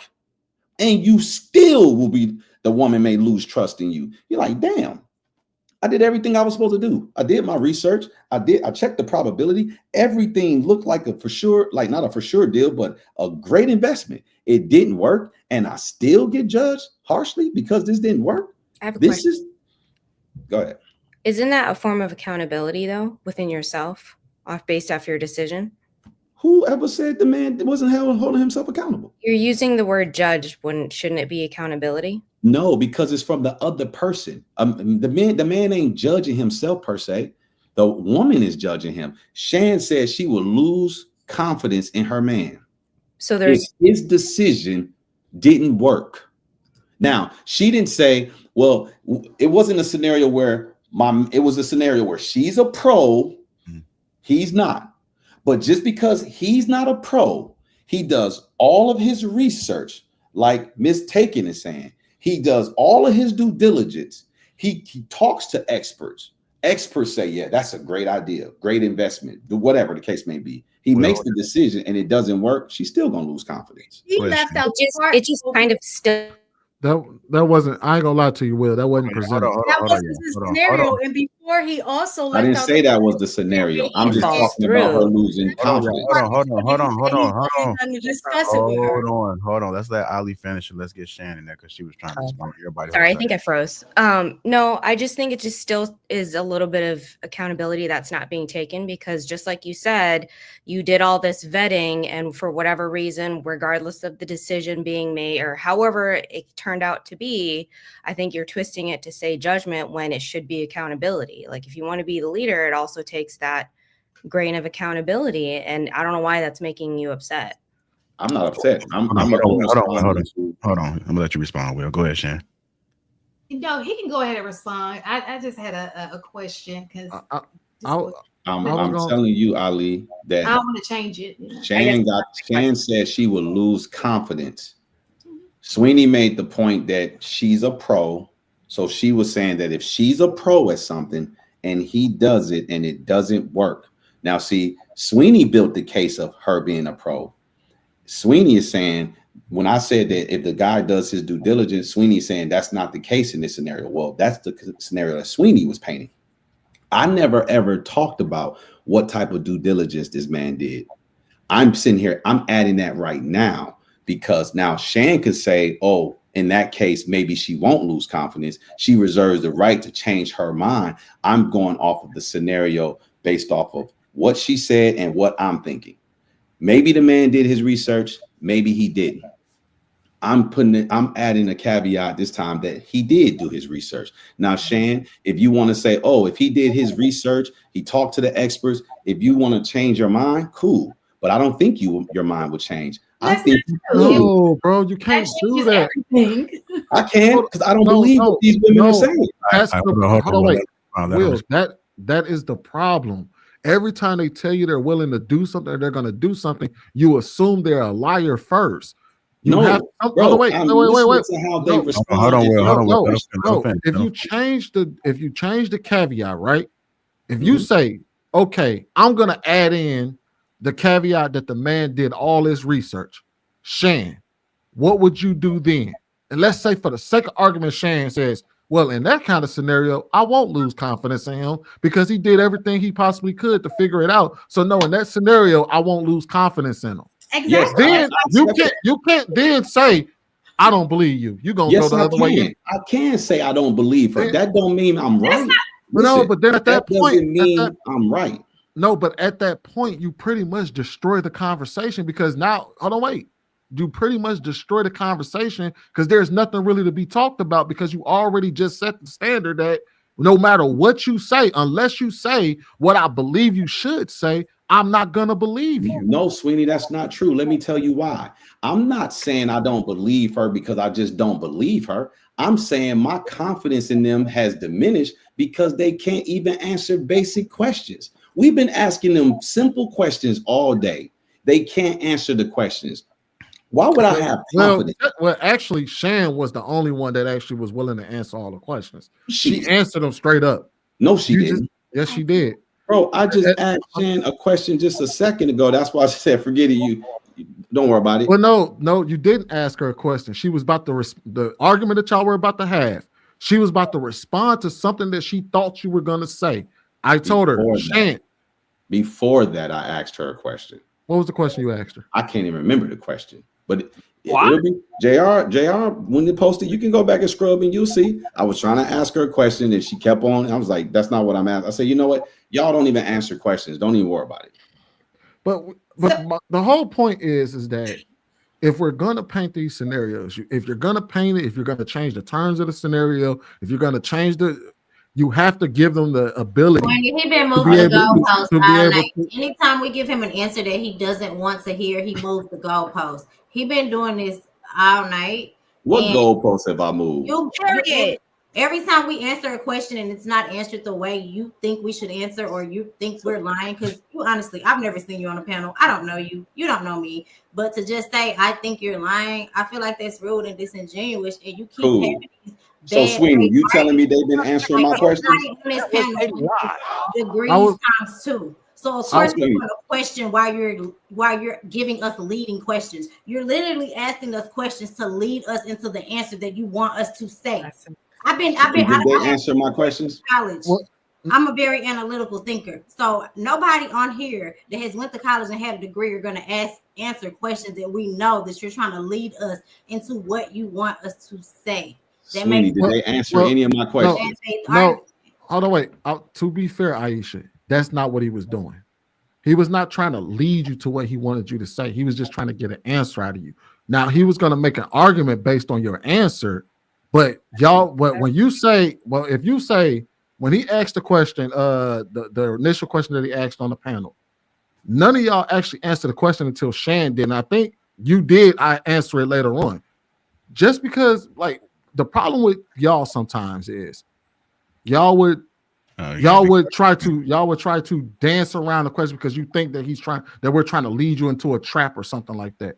The reality of it is that you may say something that confirms our belief system, or you may say something that doesn't confirm our belief system. The problem is that you can't refuse to answer the question because you're afraid that it may or may not confirm our belief system. Speak your truth or refuse to answer it. But what y'all will do is y'all will dance around it and say, well, it depends, or I don't really know.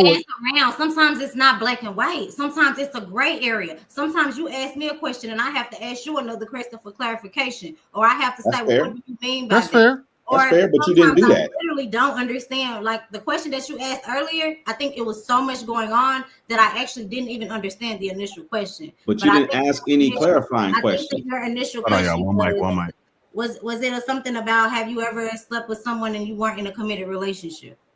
It was. So what was so convoluted about that you didn't understand?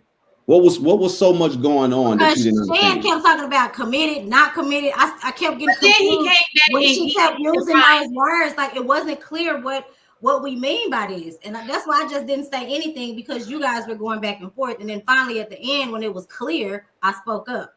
So you went around in circles for a while. So y'all didn't know what a committed relationship was. You telling me it was so convoluted? Make sure we shut a mic. Hold on, wait. So to kind of play, we shut a mic, y'all. The problem, okay, with that straight up, Aisha. All right, the problem with that was that he asked the question, right? What Shan said shouldn't have determined your answer, because that was Shan's definition of a committed relationship. Y'all now, if you were to say, what do we consider a committed relationship? That would be a question, a clarifying question that we would have been able to answer to get you to answer a question. Shan gave her definition of it, and that's why I had to come in and say, okay, are we considering that the only committed relationships are marriages? Or if y'all were to answer the question straight up, we all know that a committed relationship was what I pretty much described, and y'all all agreed to it. But I'm sure it didn't take me describing that for y'all to know in y'all mind what a committed relationship was. Even if you did say, yes, I've had sex with a man that I wasn't in a committed relationship with, and my idea of committed relationship is this, and this, that would have been fair for him to be able to move on. But when you sit there and you're quiet, or you clam up, or you say, wait, what did he use the word committed relationship? Yes, he did. Shane brought that word in. I'm sorry. No, he used the word committed relationship. He said, have you ever? I thought he just said, have you ever had sex with a man that you wasn't with, or something like that, right? Yeah. He said, have you ever had? Chimed in and started talking about committed or versus. Well, hold on, Sweeney, but that was my point when I was saying earlier about leading questions, because we went through that whole scenario trying to figure out what's committed, not committed, when my point was he could have just went on to ask the question. Knowing the answer to that wasn't relative. It wasn't even needed for him to ask the question. It actually was for him to make his point. No, you don't even know what the point was. No, because you said you don't have to answer it. You said if you don't feel comfortable answering, you don't have to answer it. Just say don't answer it, and he can move on. So if we did not have to answer that question, he still would have got to his point. No, he probably wouldn't have said anything at all. So, because my point was, I'm not going to answer that. I wasn't going to answer it. I think that kind of stuff is personal, but to each his own. Of course, we don't answer personal questions up here or hypothetical questions. Yeah, I wouldn't Hold have on, let her learn. But my point was that we spent 15 minutes on trying to clarify that. One person answered it. Her answer wasn't good enough for him. So then we spent another 15 minutes trying to clarify that. No, ma'am, I wasn't the one talking. Her answer wasn't good enough for Sweeney. Don't put me in that. For him to then go on to the second part of the questioning. What I'm saying is like what Shanta Aisha, what she was saying is that I know as men and women, we respond very differently, right? A lot of times women live in the gray. We see the nuances to things. And so we typically respond to the nuances, ask questions based on the gray to get clarification. Men, y'all are black and white. That's just the difference between us. And that's it. So just roll with the punches. If you want to get the answer, just roll with the punches and let us get the answer. Let's say fair enough, right? What? Can I ask you a question? We got to make sure we shut a mic, y'all, because the same people talking. People sometimes some people just got to sit by the sideline and let the conversation cook. No, I'm just playing, JR. I'm gonna let you.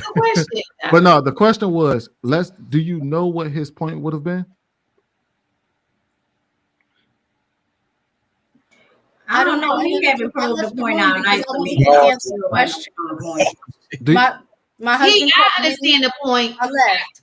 I think this whole what it was. Men are leaders, except when it comes to nothing in a woman. No, that wasn't his point at all. That sounds like that's the entire show. Everything was leadership until that part at the beginning, and then there's no leadership. It is the woman who has to be the leader in that particular situation. No, that wasn't his point at all. Ali, this is when you can come in with your accountability. Ali, this is when you can come in. Ali, is that not what you got from it? That's what I got from it. Put all of it together is a story. Period. See, Sweeney, now here's what my question to you is, sir. Aisha said, I've been moving the goalposts. Sir, I haven't had one of my questions answered yet to even attempt to move the goalpost. Darwin, did you hear any of my questions get answered? We can't answer any questions because every time we try, you move the goalpost to a new question. We forget about the old one. How do you move a goalpost? Like, I literally don't remember any of your questions. Like, I'm being honest. You wouldn't have answered them anyway. Just like Aria said, she's not going to answer personal questions. Ali not going to answer personal questions.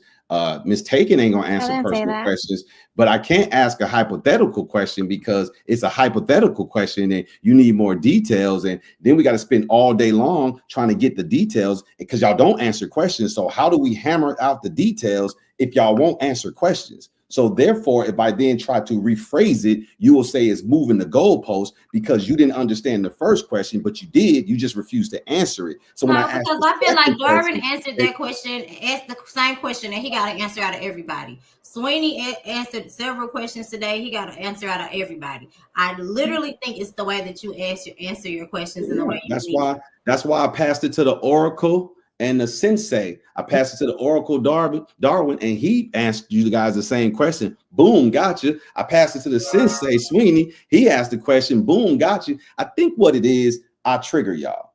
And I understand. I trigger most people. Y'all don't know how to answer questions. Y'all don't know what a leader is. Y'all don't like men. Y'all don't trust men. This is just the No. That's not it. That's a lot of assumptions. A lot of assumptions. Like you Y'all don't answer questions, so I have to assume. You know that, Ladies, right? Like that's like a ladies, hold on. Let me say my last piece. Y'all don't answer questions. Listen, ladies, y'all don't answer questions for me to come to a definitive conclusion. So therefore, I'm left to assume. When I assume I'm wrong, if I ask a question, you don't understand it. If I try to rephrase it, I'm moving the goal. I don't answer bad faith arguments. My brain can't process those. I know the ABC 1, 2, 3 questions be too complicated. So let's say for the sake of argument, all right. You said so. Aisha, you said you don't answer bad faith arguments, right? Bad faith argument would assume that you understood what point he was leading to, and you didn't want to go to that point. Do you? I don't think he ever got to that point. No, he never got to it. I'm gonna be honest with you. He never got to it. But I'm gonna ask you, do you know what his point was behind the question that he asked y'all initially about the have you ever had sex with a man that you weren't in a committed relationship with? Do you understand? Do you know the point he was trying to lead to? Yes. What was it? That if you're choosing the man as the leader, then you should be able to not keep them legs closed if it's based on that alone, right? I thought that was the point he was making. Was that not the point he was making? That hold on, rephrase that one more time. To me, because I said I look at every man as a leader. So he was like, first of all, he said there's no discernment when you do that. Secondly, he was saying that if you just sleeping with a man, right? How do you know if he a leader? You don't know that. So you're essentially the responsibility falls on you as a woman. I thought that's where he was going with the conversation. No, close. That's not what I was saying. What I was saying is if you view the man as a leader, you can know he's not a leader when he's not moving like a leader. If the man is having sex with you while not in a committed or trying to have sex with you while not in a committed relationship with you, then that should tell you he's not behaving like a leader. Therefore, you should avoid having sex with him. If you engage in having sex with him anyway, then you're having sex with a man who is supposed to be a leader, but he's not acting like a leader. Who do you hold accountable then? Do you still hold him accountable when he's clearly not acting like a leader and you know he's not acting like a leader, so there's no confusion? Or do you hold yourself accountable? Shout out to Miss Ali for opening your legs to a man who's not a leader. And then she fades to black. I think that's a fair question. Well, here's my question. Earlier we established, but not another answer. See, but she didn't answer it yet. Aisha, you're muted still. Well, what I would say is, open your man to a man that you, because I think that the conversations that we have are subjective. Can you just answer the question? See, it's hard. But see, y'all don't answer no questions. Answer the question one more time. Y'all haven't answered a question I've asked tonight. Answer the question again. I think I threw myself off. You want me to answer the question? I mean, ask the question again. Ask the question again, because I think I threw myself off. If you sleep with a man before you're in a committed relationship, who do you blame?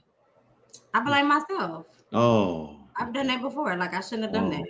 See, Sweeney, if she would have answered that question 8 hours ago, we would have had a total different breakdown, dynamic interaction. But see, they didn't want to answer questions. I couldn't get to that question. I don't know why. So I think Darwin wanted to ask something. Go ahead, Darwin. And I just want this on the record so the guys that's trying to learn something can understand. So we did establish that a man who has kids qualifies for a woman who has kids. And he shouldn't be trying to talk to somebody. That's his level. That's what the ladies are saying. So is it safe? Is a man wrong who doesn't have kids for telling a woman who has kids that she don't qualify for him? I just want that on record. Huh? You can tell anybody they don't qualify for anything. He's not wrong for that. That's not answering my question, but I think that's also just made us go back where we just came from with Will's situation. You said if a man has kids, is he wrong for telling a woman? If I'm a man and I'm out here and I'm in the dating market, and I don't have any kids, but this woman has a kid, and I'm like, you have a kid, you don't qualify for me. That's accurate. That's the accurate approach, and it's justified. And she should know that she don't qualify for me, right? Yeah, I don't think that's wrong. No. Okay, I was just making sure because there's a growing number of people that voicing their frustration, saying that. Actually, I think I heard it first on the OWN network, where a man didn't want to date a woman because she had kids, and they dogpiled him and said that, well, your mother was good enough to raise you as a single mom, but you can't date one. I think they try to use that angle. Go ahead, M. White.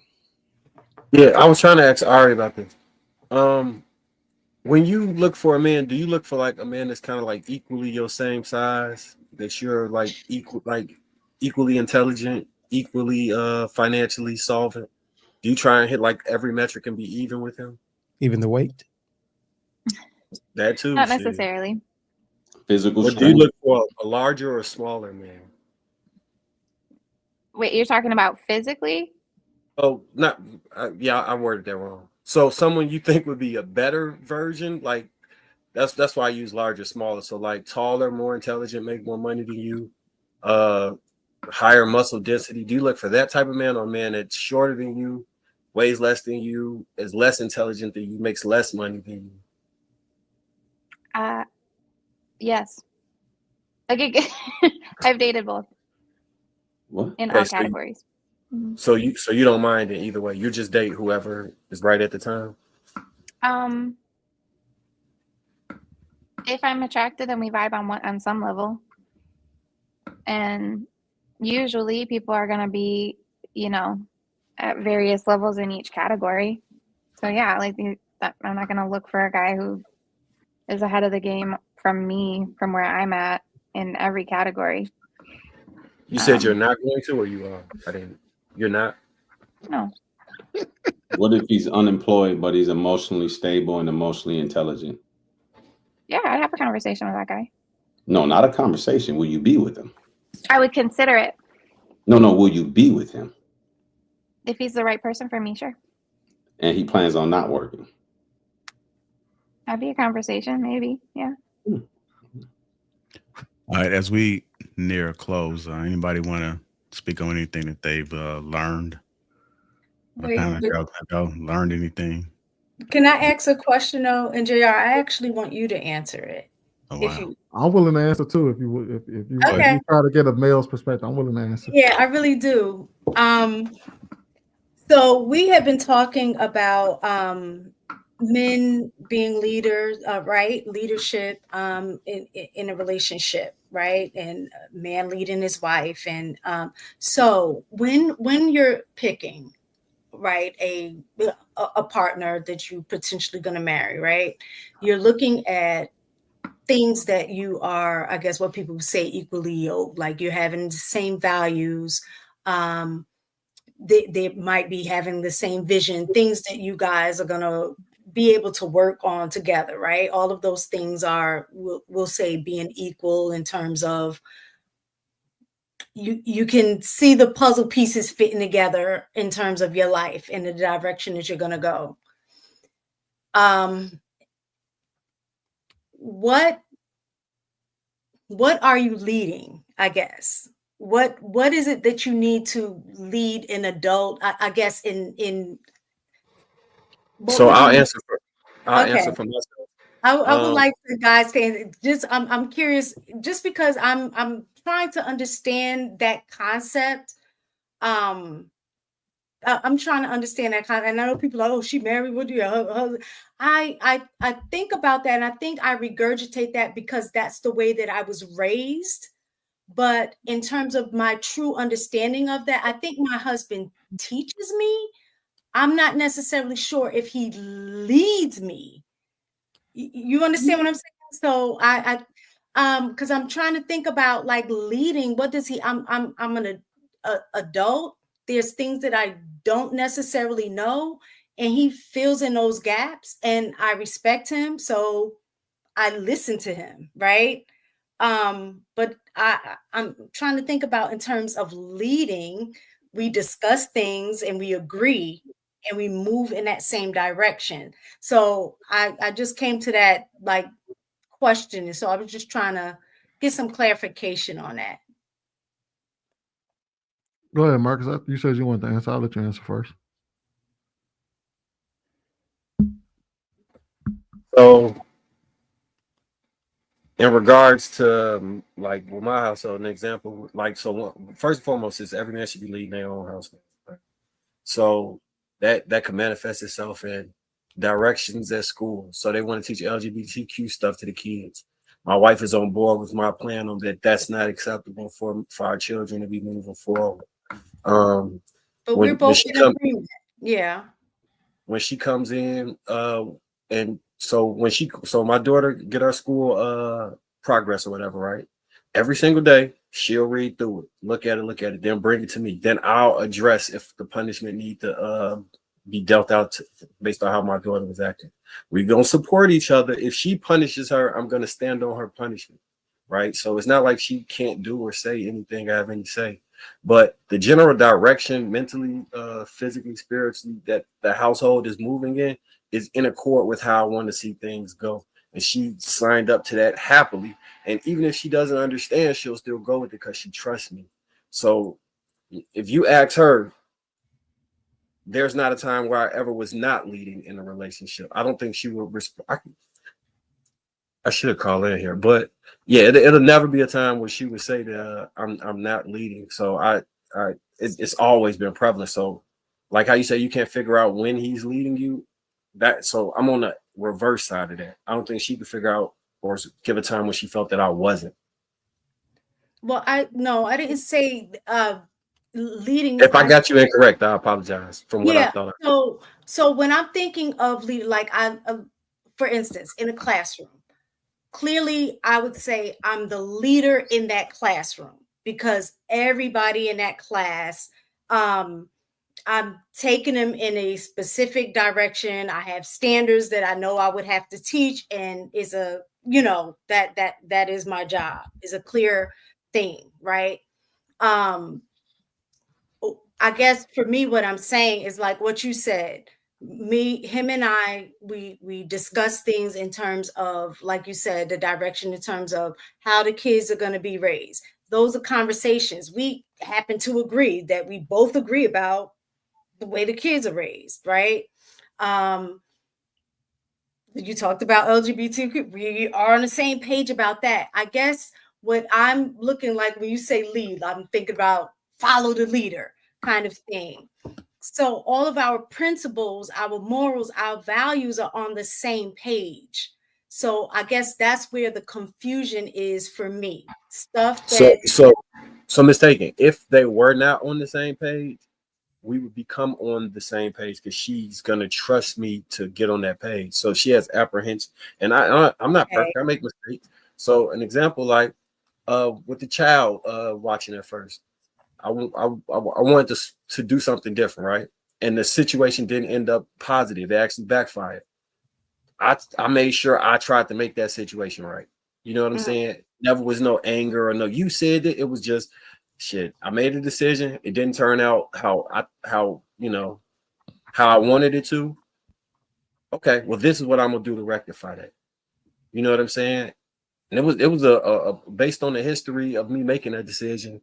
I let my emotions get in the way of my relationship with my mom and thought maybe I can get something that wasn't on the table in regards to that. So I ended up having to be filling in the gap. I could have said, hey, you fill in the gap, you quit and do XYZ, but I didn't do that because I know I made this decision and I bore the brunt of the consequences based off of it. Did that make sense to you? Yeah. So I guess it's just different because there are scenarios in which I definitely know. I think was it I forgot her name. Ari. Like there's a lot of situations in which he's just takes the lead on because I just don't know, right? And he, of course, is like, I fall back because I'm not going to interject something I know that I have no clue, no direction, whatever. Then there are other things that he trusts me to take the lead on because that might be my area of expertise. And then I'm more knowledgeable. And he gives me the reins to go ahead and just be like, you got that. That's you handle that. So I that's think why I'm like, okay, like so. The general point that we kind of speaking to the young lady Ari that had left, when she talked about how she viewed relationship dynamics, it was like co-equal partners, partner. And this is not a shot at her, it's just an observation of how when a relationship ended, as we were saying before, the irreconcilable differences, that's the result of the partnership, of just being partner. Because eventually you come to that crossroads. And if you don't trust him to just say, hey, I don't agree with this, but I'm still gonna go with you, that relationship will separate. It's the same thing with any company, with any friendship. Like if you can't trust that person to follow them there do come points in times where if you're not moving as one, you'll separate and become singular entities. And when I'm speaking about relationships, I'm speaking from the perspective of being one entity. Part of being one entity is understanding that this body has a head. Like God is supposed to be above us. The man, all of those things matter when you talk about the structure of how relationships flow. And if you move in a space where you pervert that order and you put the head in the stomach and make the neck the head, it's a good chance that that body not going to survive long, or it's not going to be functioning in its optimal state. Can a deformity or abnormality exist and it still live? It can, but it's probably going to look like chaos. It's probably going to look like disrespect. It's probably going to look like the man does everything I want, but I don't respect him, and this relationship don't last because I want a different type of man. At the core, you don't have to agree with me, but at the core, women, in my experience, 85% plus appreciate masculine dominance. And that's not to say beating on you or doing no crazy shit like that. I'm speaking specifically to the positive traits of masculinity. Most women appreciate those things, and it makes them feel safe and trusting when they're in the presence of that type of energy. If you don't feel your man has masculine dominance, you can love him to death, but eventually you will be annoyed and start to talk about him like he's a child or he's beneath you. And it's very, very, very hard for a woman to stay with a man she feels is beneath her. So I can add something on what I feel like leadership is. Well, what I know leadership is, and from my understanding, number one, I have a vision, and it's been articulated and explained to the woman who came aboard to be my wife. And in order for me to reach that vision, there's a journey that we got to take together. There's obstacles that we're going to have to maneuver around. and I'm the first one to step on the grenade or trip mine or whatever. I'm leading the way. I'm leading the path because I have the vision. I have the eyes. I've seen the outcome of what the destination or the result that we're going to reach. Therefore, I'm going to lead the way. And it can, like, I'm use one of MY's words you use, manifest. It can manifest itself in a variety of things during the entire relationship from start to end. It's also decision making. I'm a proven authority over any decision, especially the critical ones. As a leader, you know what I'm saying? I'm showcasing my responsibility, my protection over everybody that's under me. You know, I'm training, you know what I'm saying? I'm educating, all of those things so that we can be optimized for longevity. You know what I'm saying? That's leadership. It's not contingent upon whether she's a subject matter expert, because God forbid if a growing number of women by majority became subject matter experts and most of the things, then what y'all logic is, well, that's my field. So, and if she has more expertise in the majority of the things that we're going to encounter, then by default, she would be the leader of the household. But it's not necessarily like that. And I will flex a little bit because I do have a dick and balls, excuse my language. And I am a man, you know, that God created first, the head. That's also deemed me a leader. I don't necessarily use that as a flex to be able to impart myself as the leader, but that is one of them. You know, it's a divine order to it. And I get it. A lot of people like to play the card that, well, not everybody religious. Not everybody believe in that. You don't have to believe in that. You don't have to believe in the sun to know, to be able to feel the shine on your face. It is what it is, regardless if you believe or not. You know what I'm saying? That's just what it is. And I'll yield. Yeah, I was gonna add to that, to kind of what Bruiser was saying, right? Because I know a lot of people don't necessarily believe in the Bible, but also, and even if the Bible was completely written by man, I think it does explain a lot of dynamics between men and women. And I think part of the reason why men had to default, even if they wrote it in as men having a default position of leadership, is because me, and this includes myself, we're not only willing to face adversity, but we're willing to bear the cost of our failure and brunt through it. And that's why sometimes that's why sometimes we try to take on that leadership position, because we're willing to step out in the rain, even if it hurts. We're gonna jump out there. Even if it, like, you know what I mean? For instance, like my wife doesn't necessarily like talking on the phone a lot of the time because she don't like to bear the cost of dealing with the people on the phone and all of this. I don't care. If it got to get done, I'm gonna jump in front of it and do it. I don't care what your answer is. I don't care how much it may hurt to ask. I don't care how much it may hurt to discuss it. I'll jump out there and do it. So she's willing to, so she takes a back seat to me because she understands that's the position I'm willing to take in 99.9% of the situations. And that's how men are, especially when we have women and children. For the most part, we understand that there are some niggas out there that act the fool and ain't got their shit together. But for the most part, I think that's the reason why men are given that title of leadership within their households and within their families, is because of that inherent thing in us that tells us it doesn't matter whether you got to get out there and do it anyway. There ain't nobody there to pick you up and save you. And we lean on y'all as our support system, and we lean on y'all as our counsel. But at the end of the day, who's going to bear the brunt of the responsibility? Who's going to bear the brunt of jumping out there in front of the family, whether to face the adversity I'm the thing between you and the world. Whatever the world's going to dish to us is going to hit me first. Now, it may trickle down to you, but it's going to hit me first, so I jump out in front of it. I'll also add, when it's time to, in the essence of life and death, it'll always remind you to kind of get in line with divine order. When it's time to die, men in mass come to a consensus that we're the ones that's going to go out on Omaha Beach during world wars, and our wives and our children are going to go somewhere and hide and be safe. It happens in Ukraine, it happens in any catastrophe. Anytime it's time to go and expire our lives, we always get into pecking order. But when we reach a state where we can create a utopia where everybody can have a freedom and exercise their own individual choices, that's when the order becomes confused, because we get complacent and we get comfortable, and there's no need for anybody to go and lay down their life in mass. So now we can kind of make everything conditional.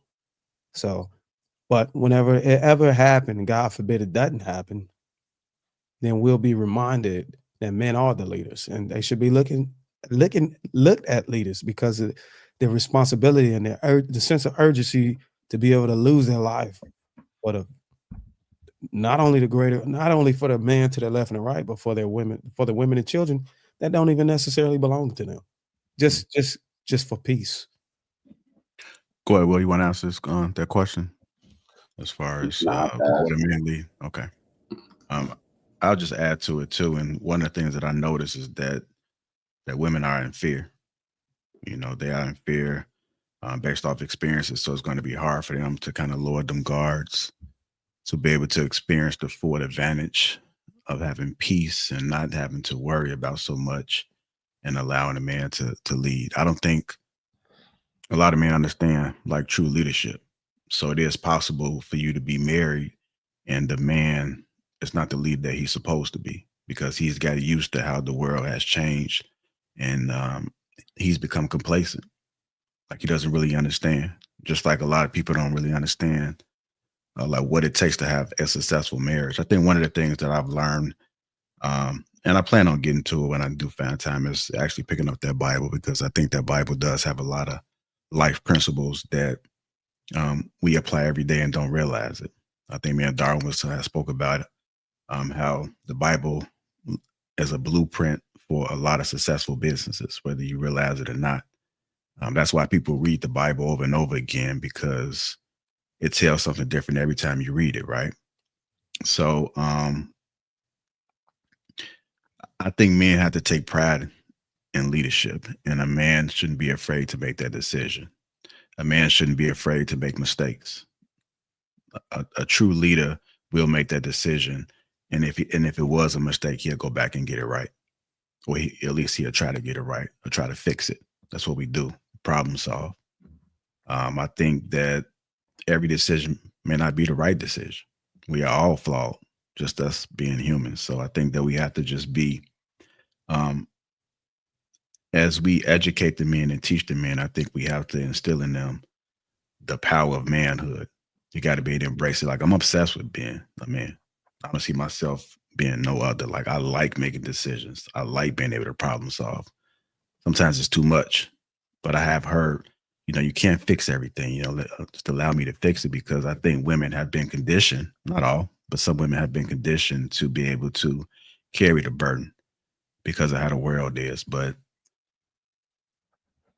I'm just hoping that we was able to define some of this, man. Just go back and just revisit your household, the structure, and even the men that's listening, just examine how your household is being ran, because it may not be ran correctly, or it can be improved. Everything can always be done better. Everything can always be improved. So I got one more question for the ladies on the panel. I just want to add one more thing on that leadership thing before you close it. Mm-hmm. You can go ahead, Sweeney. It'll be quick. I will say that during my little journey and researching what I've been understanding, what the content I've been making, it has dawned in on me. It has become clear and understanding that aside from a man being a man in divine order, a man having principles and standards that he live by, that a woman can go and read up and study and actually hold him accountable to those, it actually gives her an ease of mind of following behind him, because she knows she's just not following anybody who just move like a leaf in the wind. You know what I'm saying?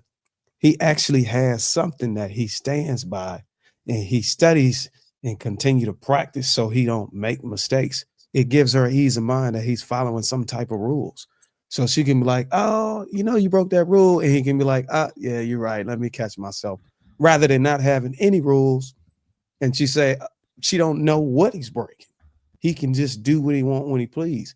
And I think the struggle that in the relationships is that a lot of men, and to point JR's point, a lot of men are coming into relationships with no defined principles that she can go and study and learn and see, okay, now I understand why your way is that way. And I'm willing to get on board with it. And you would be surprised if you do have some established orders. It'd be highly unlikely for her to challenge you or be confrontational with you or combative with you, because she understands your way. She understands why you're doing the things you're doing and why you measure yourself to these things. So she's like, okay, I understand that. I know that is written. So that gives women an ease of mind to want to submit. And that's what it kind of makes me struggle with, man, when they say, oh, she don't want to submit to me. And I'm like, what do you believe in? I mean, just being the best I can. I'm like, I don't think that's enough. I would struggle to hand my daughter over to somebody that you gotta articulate something for me. But go ahead. All right, so I'm about to go ahead and end this on some shenanigans. No, hold on. Let me get my point out before you do the shenanigans. When you was bringing the Bible up, I think two of the most important stories when it comes to this is Adam and Eve and Lot and his wife. When you think about the chain of command, God gave him an instruction, right? And he was supposed to do something. He didn't enforce that instruction or ensure that it was done. And he bore the consequences of not being on top of that and doing opposite of what his instruction was and ensuring that the person that was following him was following that instruction. Then we see there that when you have a purpose or you're given a mission or a plan, you need to execute that and hold people to the standard of that. According to the Bible, we'd be living in a totally different world had that been followed. Then we see it again with turning the salt, right? Lot's wife was told, don't turn around. Lot's wife didn't listen, and she turned to a pillar of salt, and he didn't because he followed the instruction. You should almost adopt that philosophy when it comes to major things within relationships. If you can't get the person to listen and they're going to do what they want, they might as well be salt to you at that point, because the only thing that can happen is you can turn around too and become salt. Sometimes you got to know when to cut those strings. Yeah, and then you got to be able to stand for something too. You know, one of the things that I learned as well is that you got to pick what side you want to be on. And so even though somebody can be having a conversation with you and they can just be like, you're wrong, you weren't wrong. You have to have enough intellect, enough wisdom, which may come with experience. So however you get it, you got to be comfortable in being able to say, no, we're going to do this. I'm not saying being ignorant and not listen, but you got to be able to apply some logic. Like a man has to be logical, and that woman has to be able to trust him. As Darwin said, if he's being led properly and he has proven that, and if he's telling you this, then maybe you should probably listen.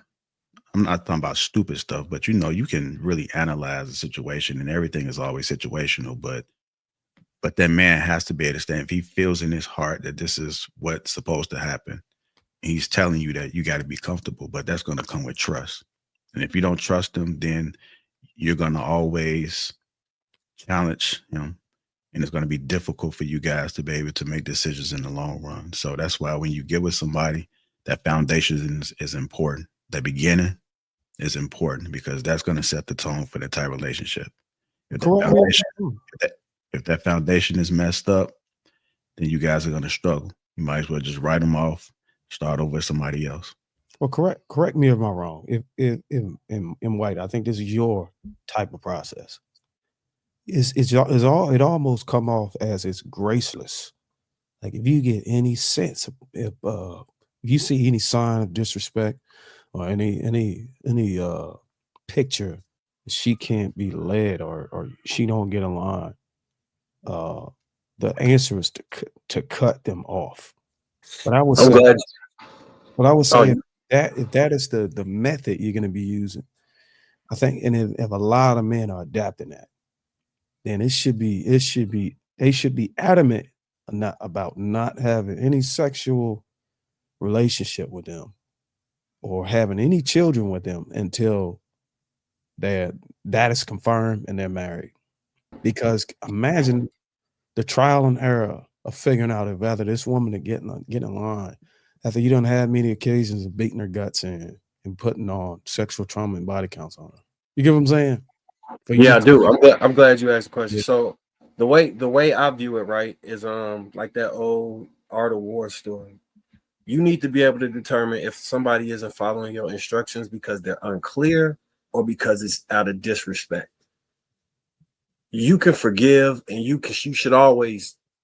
This is why I think tonality and trying to deliver a message to somebody that they can intercept matters, because you need to be sure that they understood what you wanted, they understood what you expected, and they just chose not to do that. I think those two different things. We're all human. Everybody make mistakes. Women make mistakes. Men make mistakes. You might have made the mistake in giving her the direction and she didn't understand it because it wasn't that clear, or it was too much room for nuance and interpretation in there, right? That can always be fixed and worked on. What I'm talking about is you're cutting people off when you're giving them clear instruction and they understood what was expected and they said, no, I'm going to do what I want to do. You should cut them right off. As a man, you should cut them completely off. So I said, hey, take this 500, put it in this account. Take this 500, put it in this account. Don't spend this money for 2 months. You took 500 and spent it on what you wanted to and put 250 in one of the accounts. It was clear what I asked you to do. If you had a question on why I asked you to do that, I'll be more than happy to inform you. But by you choosing to do what you wanted to do in regards to something that I requested for you to do, you're choosing for this relationship to no longer exist. You've chosen that you don't respect anything I'm saying and you're not on board with the plan that I got set up. You're choosing that you know better and that you want to do better by yourself. And I'm going to choose to let you do that. And what if she conceived during the 2 months before you figured out the accounts wasn't balanced correctly? Do you still cut her off, or do you say, I'm going to take it on the chin because we made a baby in the process? So to the initial point, I don't think nobody should be getting nobody pregnant before you have vetted them to the point that you're willing to marry them. I'm not a, okay. You need to always have a damn condom or we do understand that. Well, what if it happened during your marriage? So you already you married. You should have never got to that point. You should No, y'all were good. She happened to do it. You say what? I said no, y'all were good, but you get married because this is the truth of the thing is that sometimes you go through things in your marriage that you unaccount for when you were dating. Sometimes things come up that stuff just happened, right? That you didn't account for. I'm just saying as a scenario, just for sake, what would you do in that situation? You're already married. Ideologies don't change just out the blue. It's a trail. I'm just trying to see how would you handle that. So a situation happened, your wife didn't listen to you, you're already married. What do you do in that scenario? I mean, we're gonna have to go back to the basics. Do I have kids or no kids? Yeah, y'all got kids. We're gonna have to go back to the basics of establishing trust and get on a program where, hey, this is what it was. You are disappointing me in this way, and we need to rectify this. If we can't rectify this, then we need to take further steps. And it may be a trial separation down the line. It may be it doesn't have to just jump from, because you gave a scenario that those people are tied in. Because I view marriage and kids differently than I do people that are dating or getting to know each other or whatever, right? And in those scenarios, you need to be able to just walk clean away when it's not messy. Once you throw kids into the mix, now you have to factor other things in, because their well-being, in my opinion, is more important than you being just a little happier in the relationship or whatever. The sacrifices that you're supposed to make as a man for your family is going to be completely different than what you would do for just a random relationship, right? Mm-hmm. So when y'all hear when y'all say that men don't leave, what Marcus just said is the reason why. That's why we don't leave. Because we for exactly what he just said. Now you have to take into consideration the circumstances of you breaking up your family. we do it. There's a greater good. And I'm just saying, for the most part, for good men. If you see a man stay in this relationship, it's for the betterment of his family that he tries to, that he sticks around to continue to do his job and to continue to do what he's supposed to do for the betterment of his family, even to his own detriment sometimes. Now, I think what we don't tell men a lot of the times, and I think this is what Marcus is speaking to, is that we need to communicate when we are disappointed, when we are upset, when something doesn't go the way that we expected it to go, and it went against our will. That's Without yelling and screaming. Right. That's why I think a lot of men fail at in communication in our relationships, is that we should, you know what I mean? That's what I think we should be telling, and I think he's absolutely right to tell men that part. Because we do sometimes we bear the cost, but we still internalize everything we're upset about. We may not necessarily talk about all the ways that our woman may have disappointed us that may have made us shut down in the relationship, but we're still going through the motions and doing what we're supposed to do. But it's being seen as us leaving the relationship, but in reality, we're just internalizing. We're not discussing, hey, when you did this to me, it hurt that you went against me. And honestly, I'll even put myself out there. There are natural consequences too. That's one thing that I could say that I've learned from my husband. Like when y'all talking about leading or whatever, one thing I could say is that he'll lead by example. So the things that there's a level of expectation, like one of the things is honesty. So he provides that example. He is honest about stuff. So in that regard, we're very honest with each other. Expectations are a standard. So the way that he treats me, I treat him, like things like that. So in our younger years, it was things like, one thing that I do know is that if there is something that I know he is like on a certain expectation, something, and I decided to like go left and I knew it was right, that whatever the outcome of, let's say something happened, like using your example about the 250 or whatever, you said put the 500 and something happened, the conversation will definitely be had. But then the consequence to that is I need to make up that 250. Like, you messed it up. This is what I told you to do, and this is what was supposed to happen. So it's on me to correct whatever the consequence or the mistake was, because I didn't follow. So now I know, like, if I'm going to take the chance to go left, that whatever comes of that I am going to be the one that's going to have to catch the consequence for that. And I had to learn that like early in our relationship. Like he made it clear, I'm not jumping out in front of no bus after I told you not to go in the street. You about to get hit. You know what I'm saying? So guess what? I got to cut out. I know we're about to ready to close out, Will. Thank you for that, Ms. Taken. Get to these chats right quick and get up out of here. Elevated Mind, Halo 199. Great conversation. Sending love to everyone. Fears are going on, Brother 199 says no one is a finished product. That's true. Congo English $10 says in white Godspeed. Sir Artorius $20 says good evening, panel, and disagree with most men have options. Most black men don't have children, but most black women have kids. We live in a time where there's more male virgins than female virgins. BZ $5 says I didn't learn anything tonight. No resolution to anything, no agreements, no answer questions. We got to start being honest with each other. BZ $2 says heavy as the crown. And I did just do this in there. This is for Shan. Shan, you better not be cheating on me on that phone. With that being said, I want to thank everybody that's contributed to the platform. Thank y'all for tuning in tonight. Make sure y'all follow everybody and support each other. Catch us next time. Next Thursday, we out.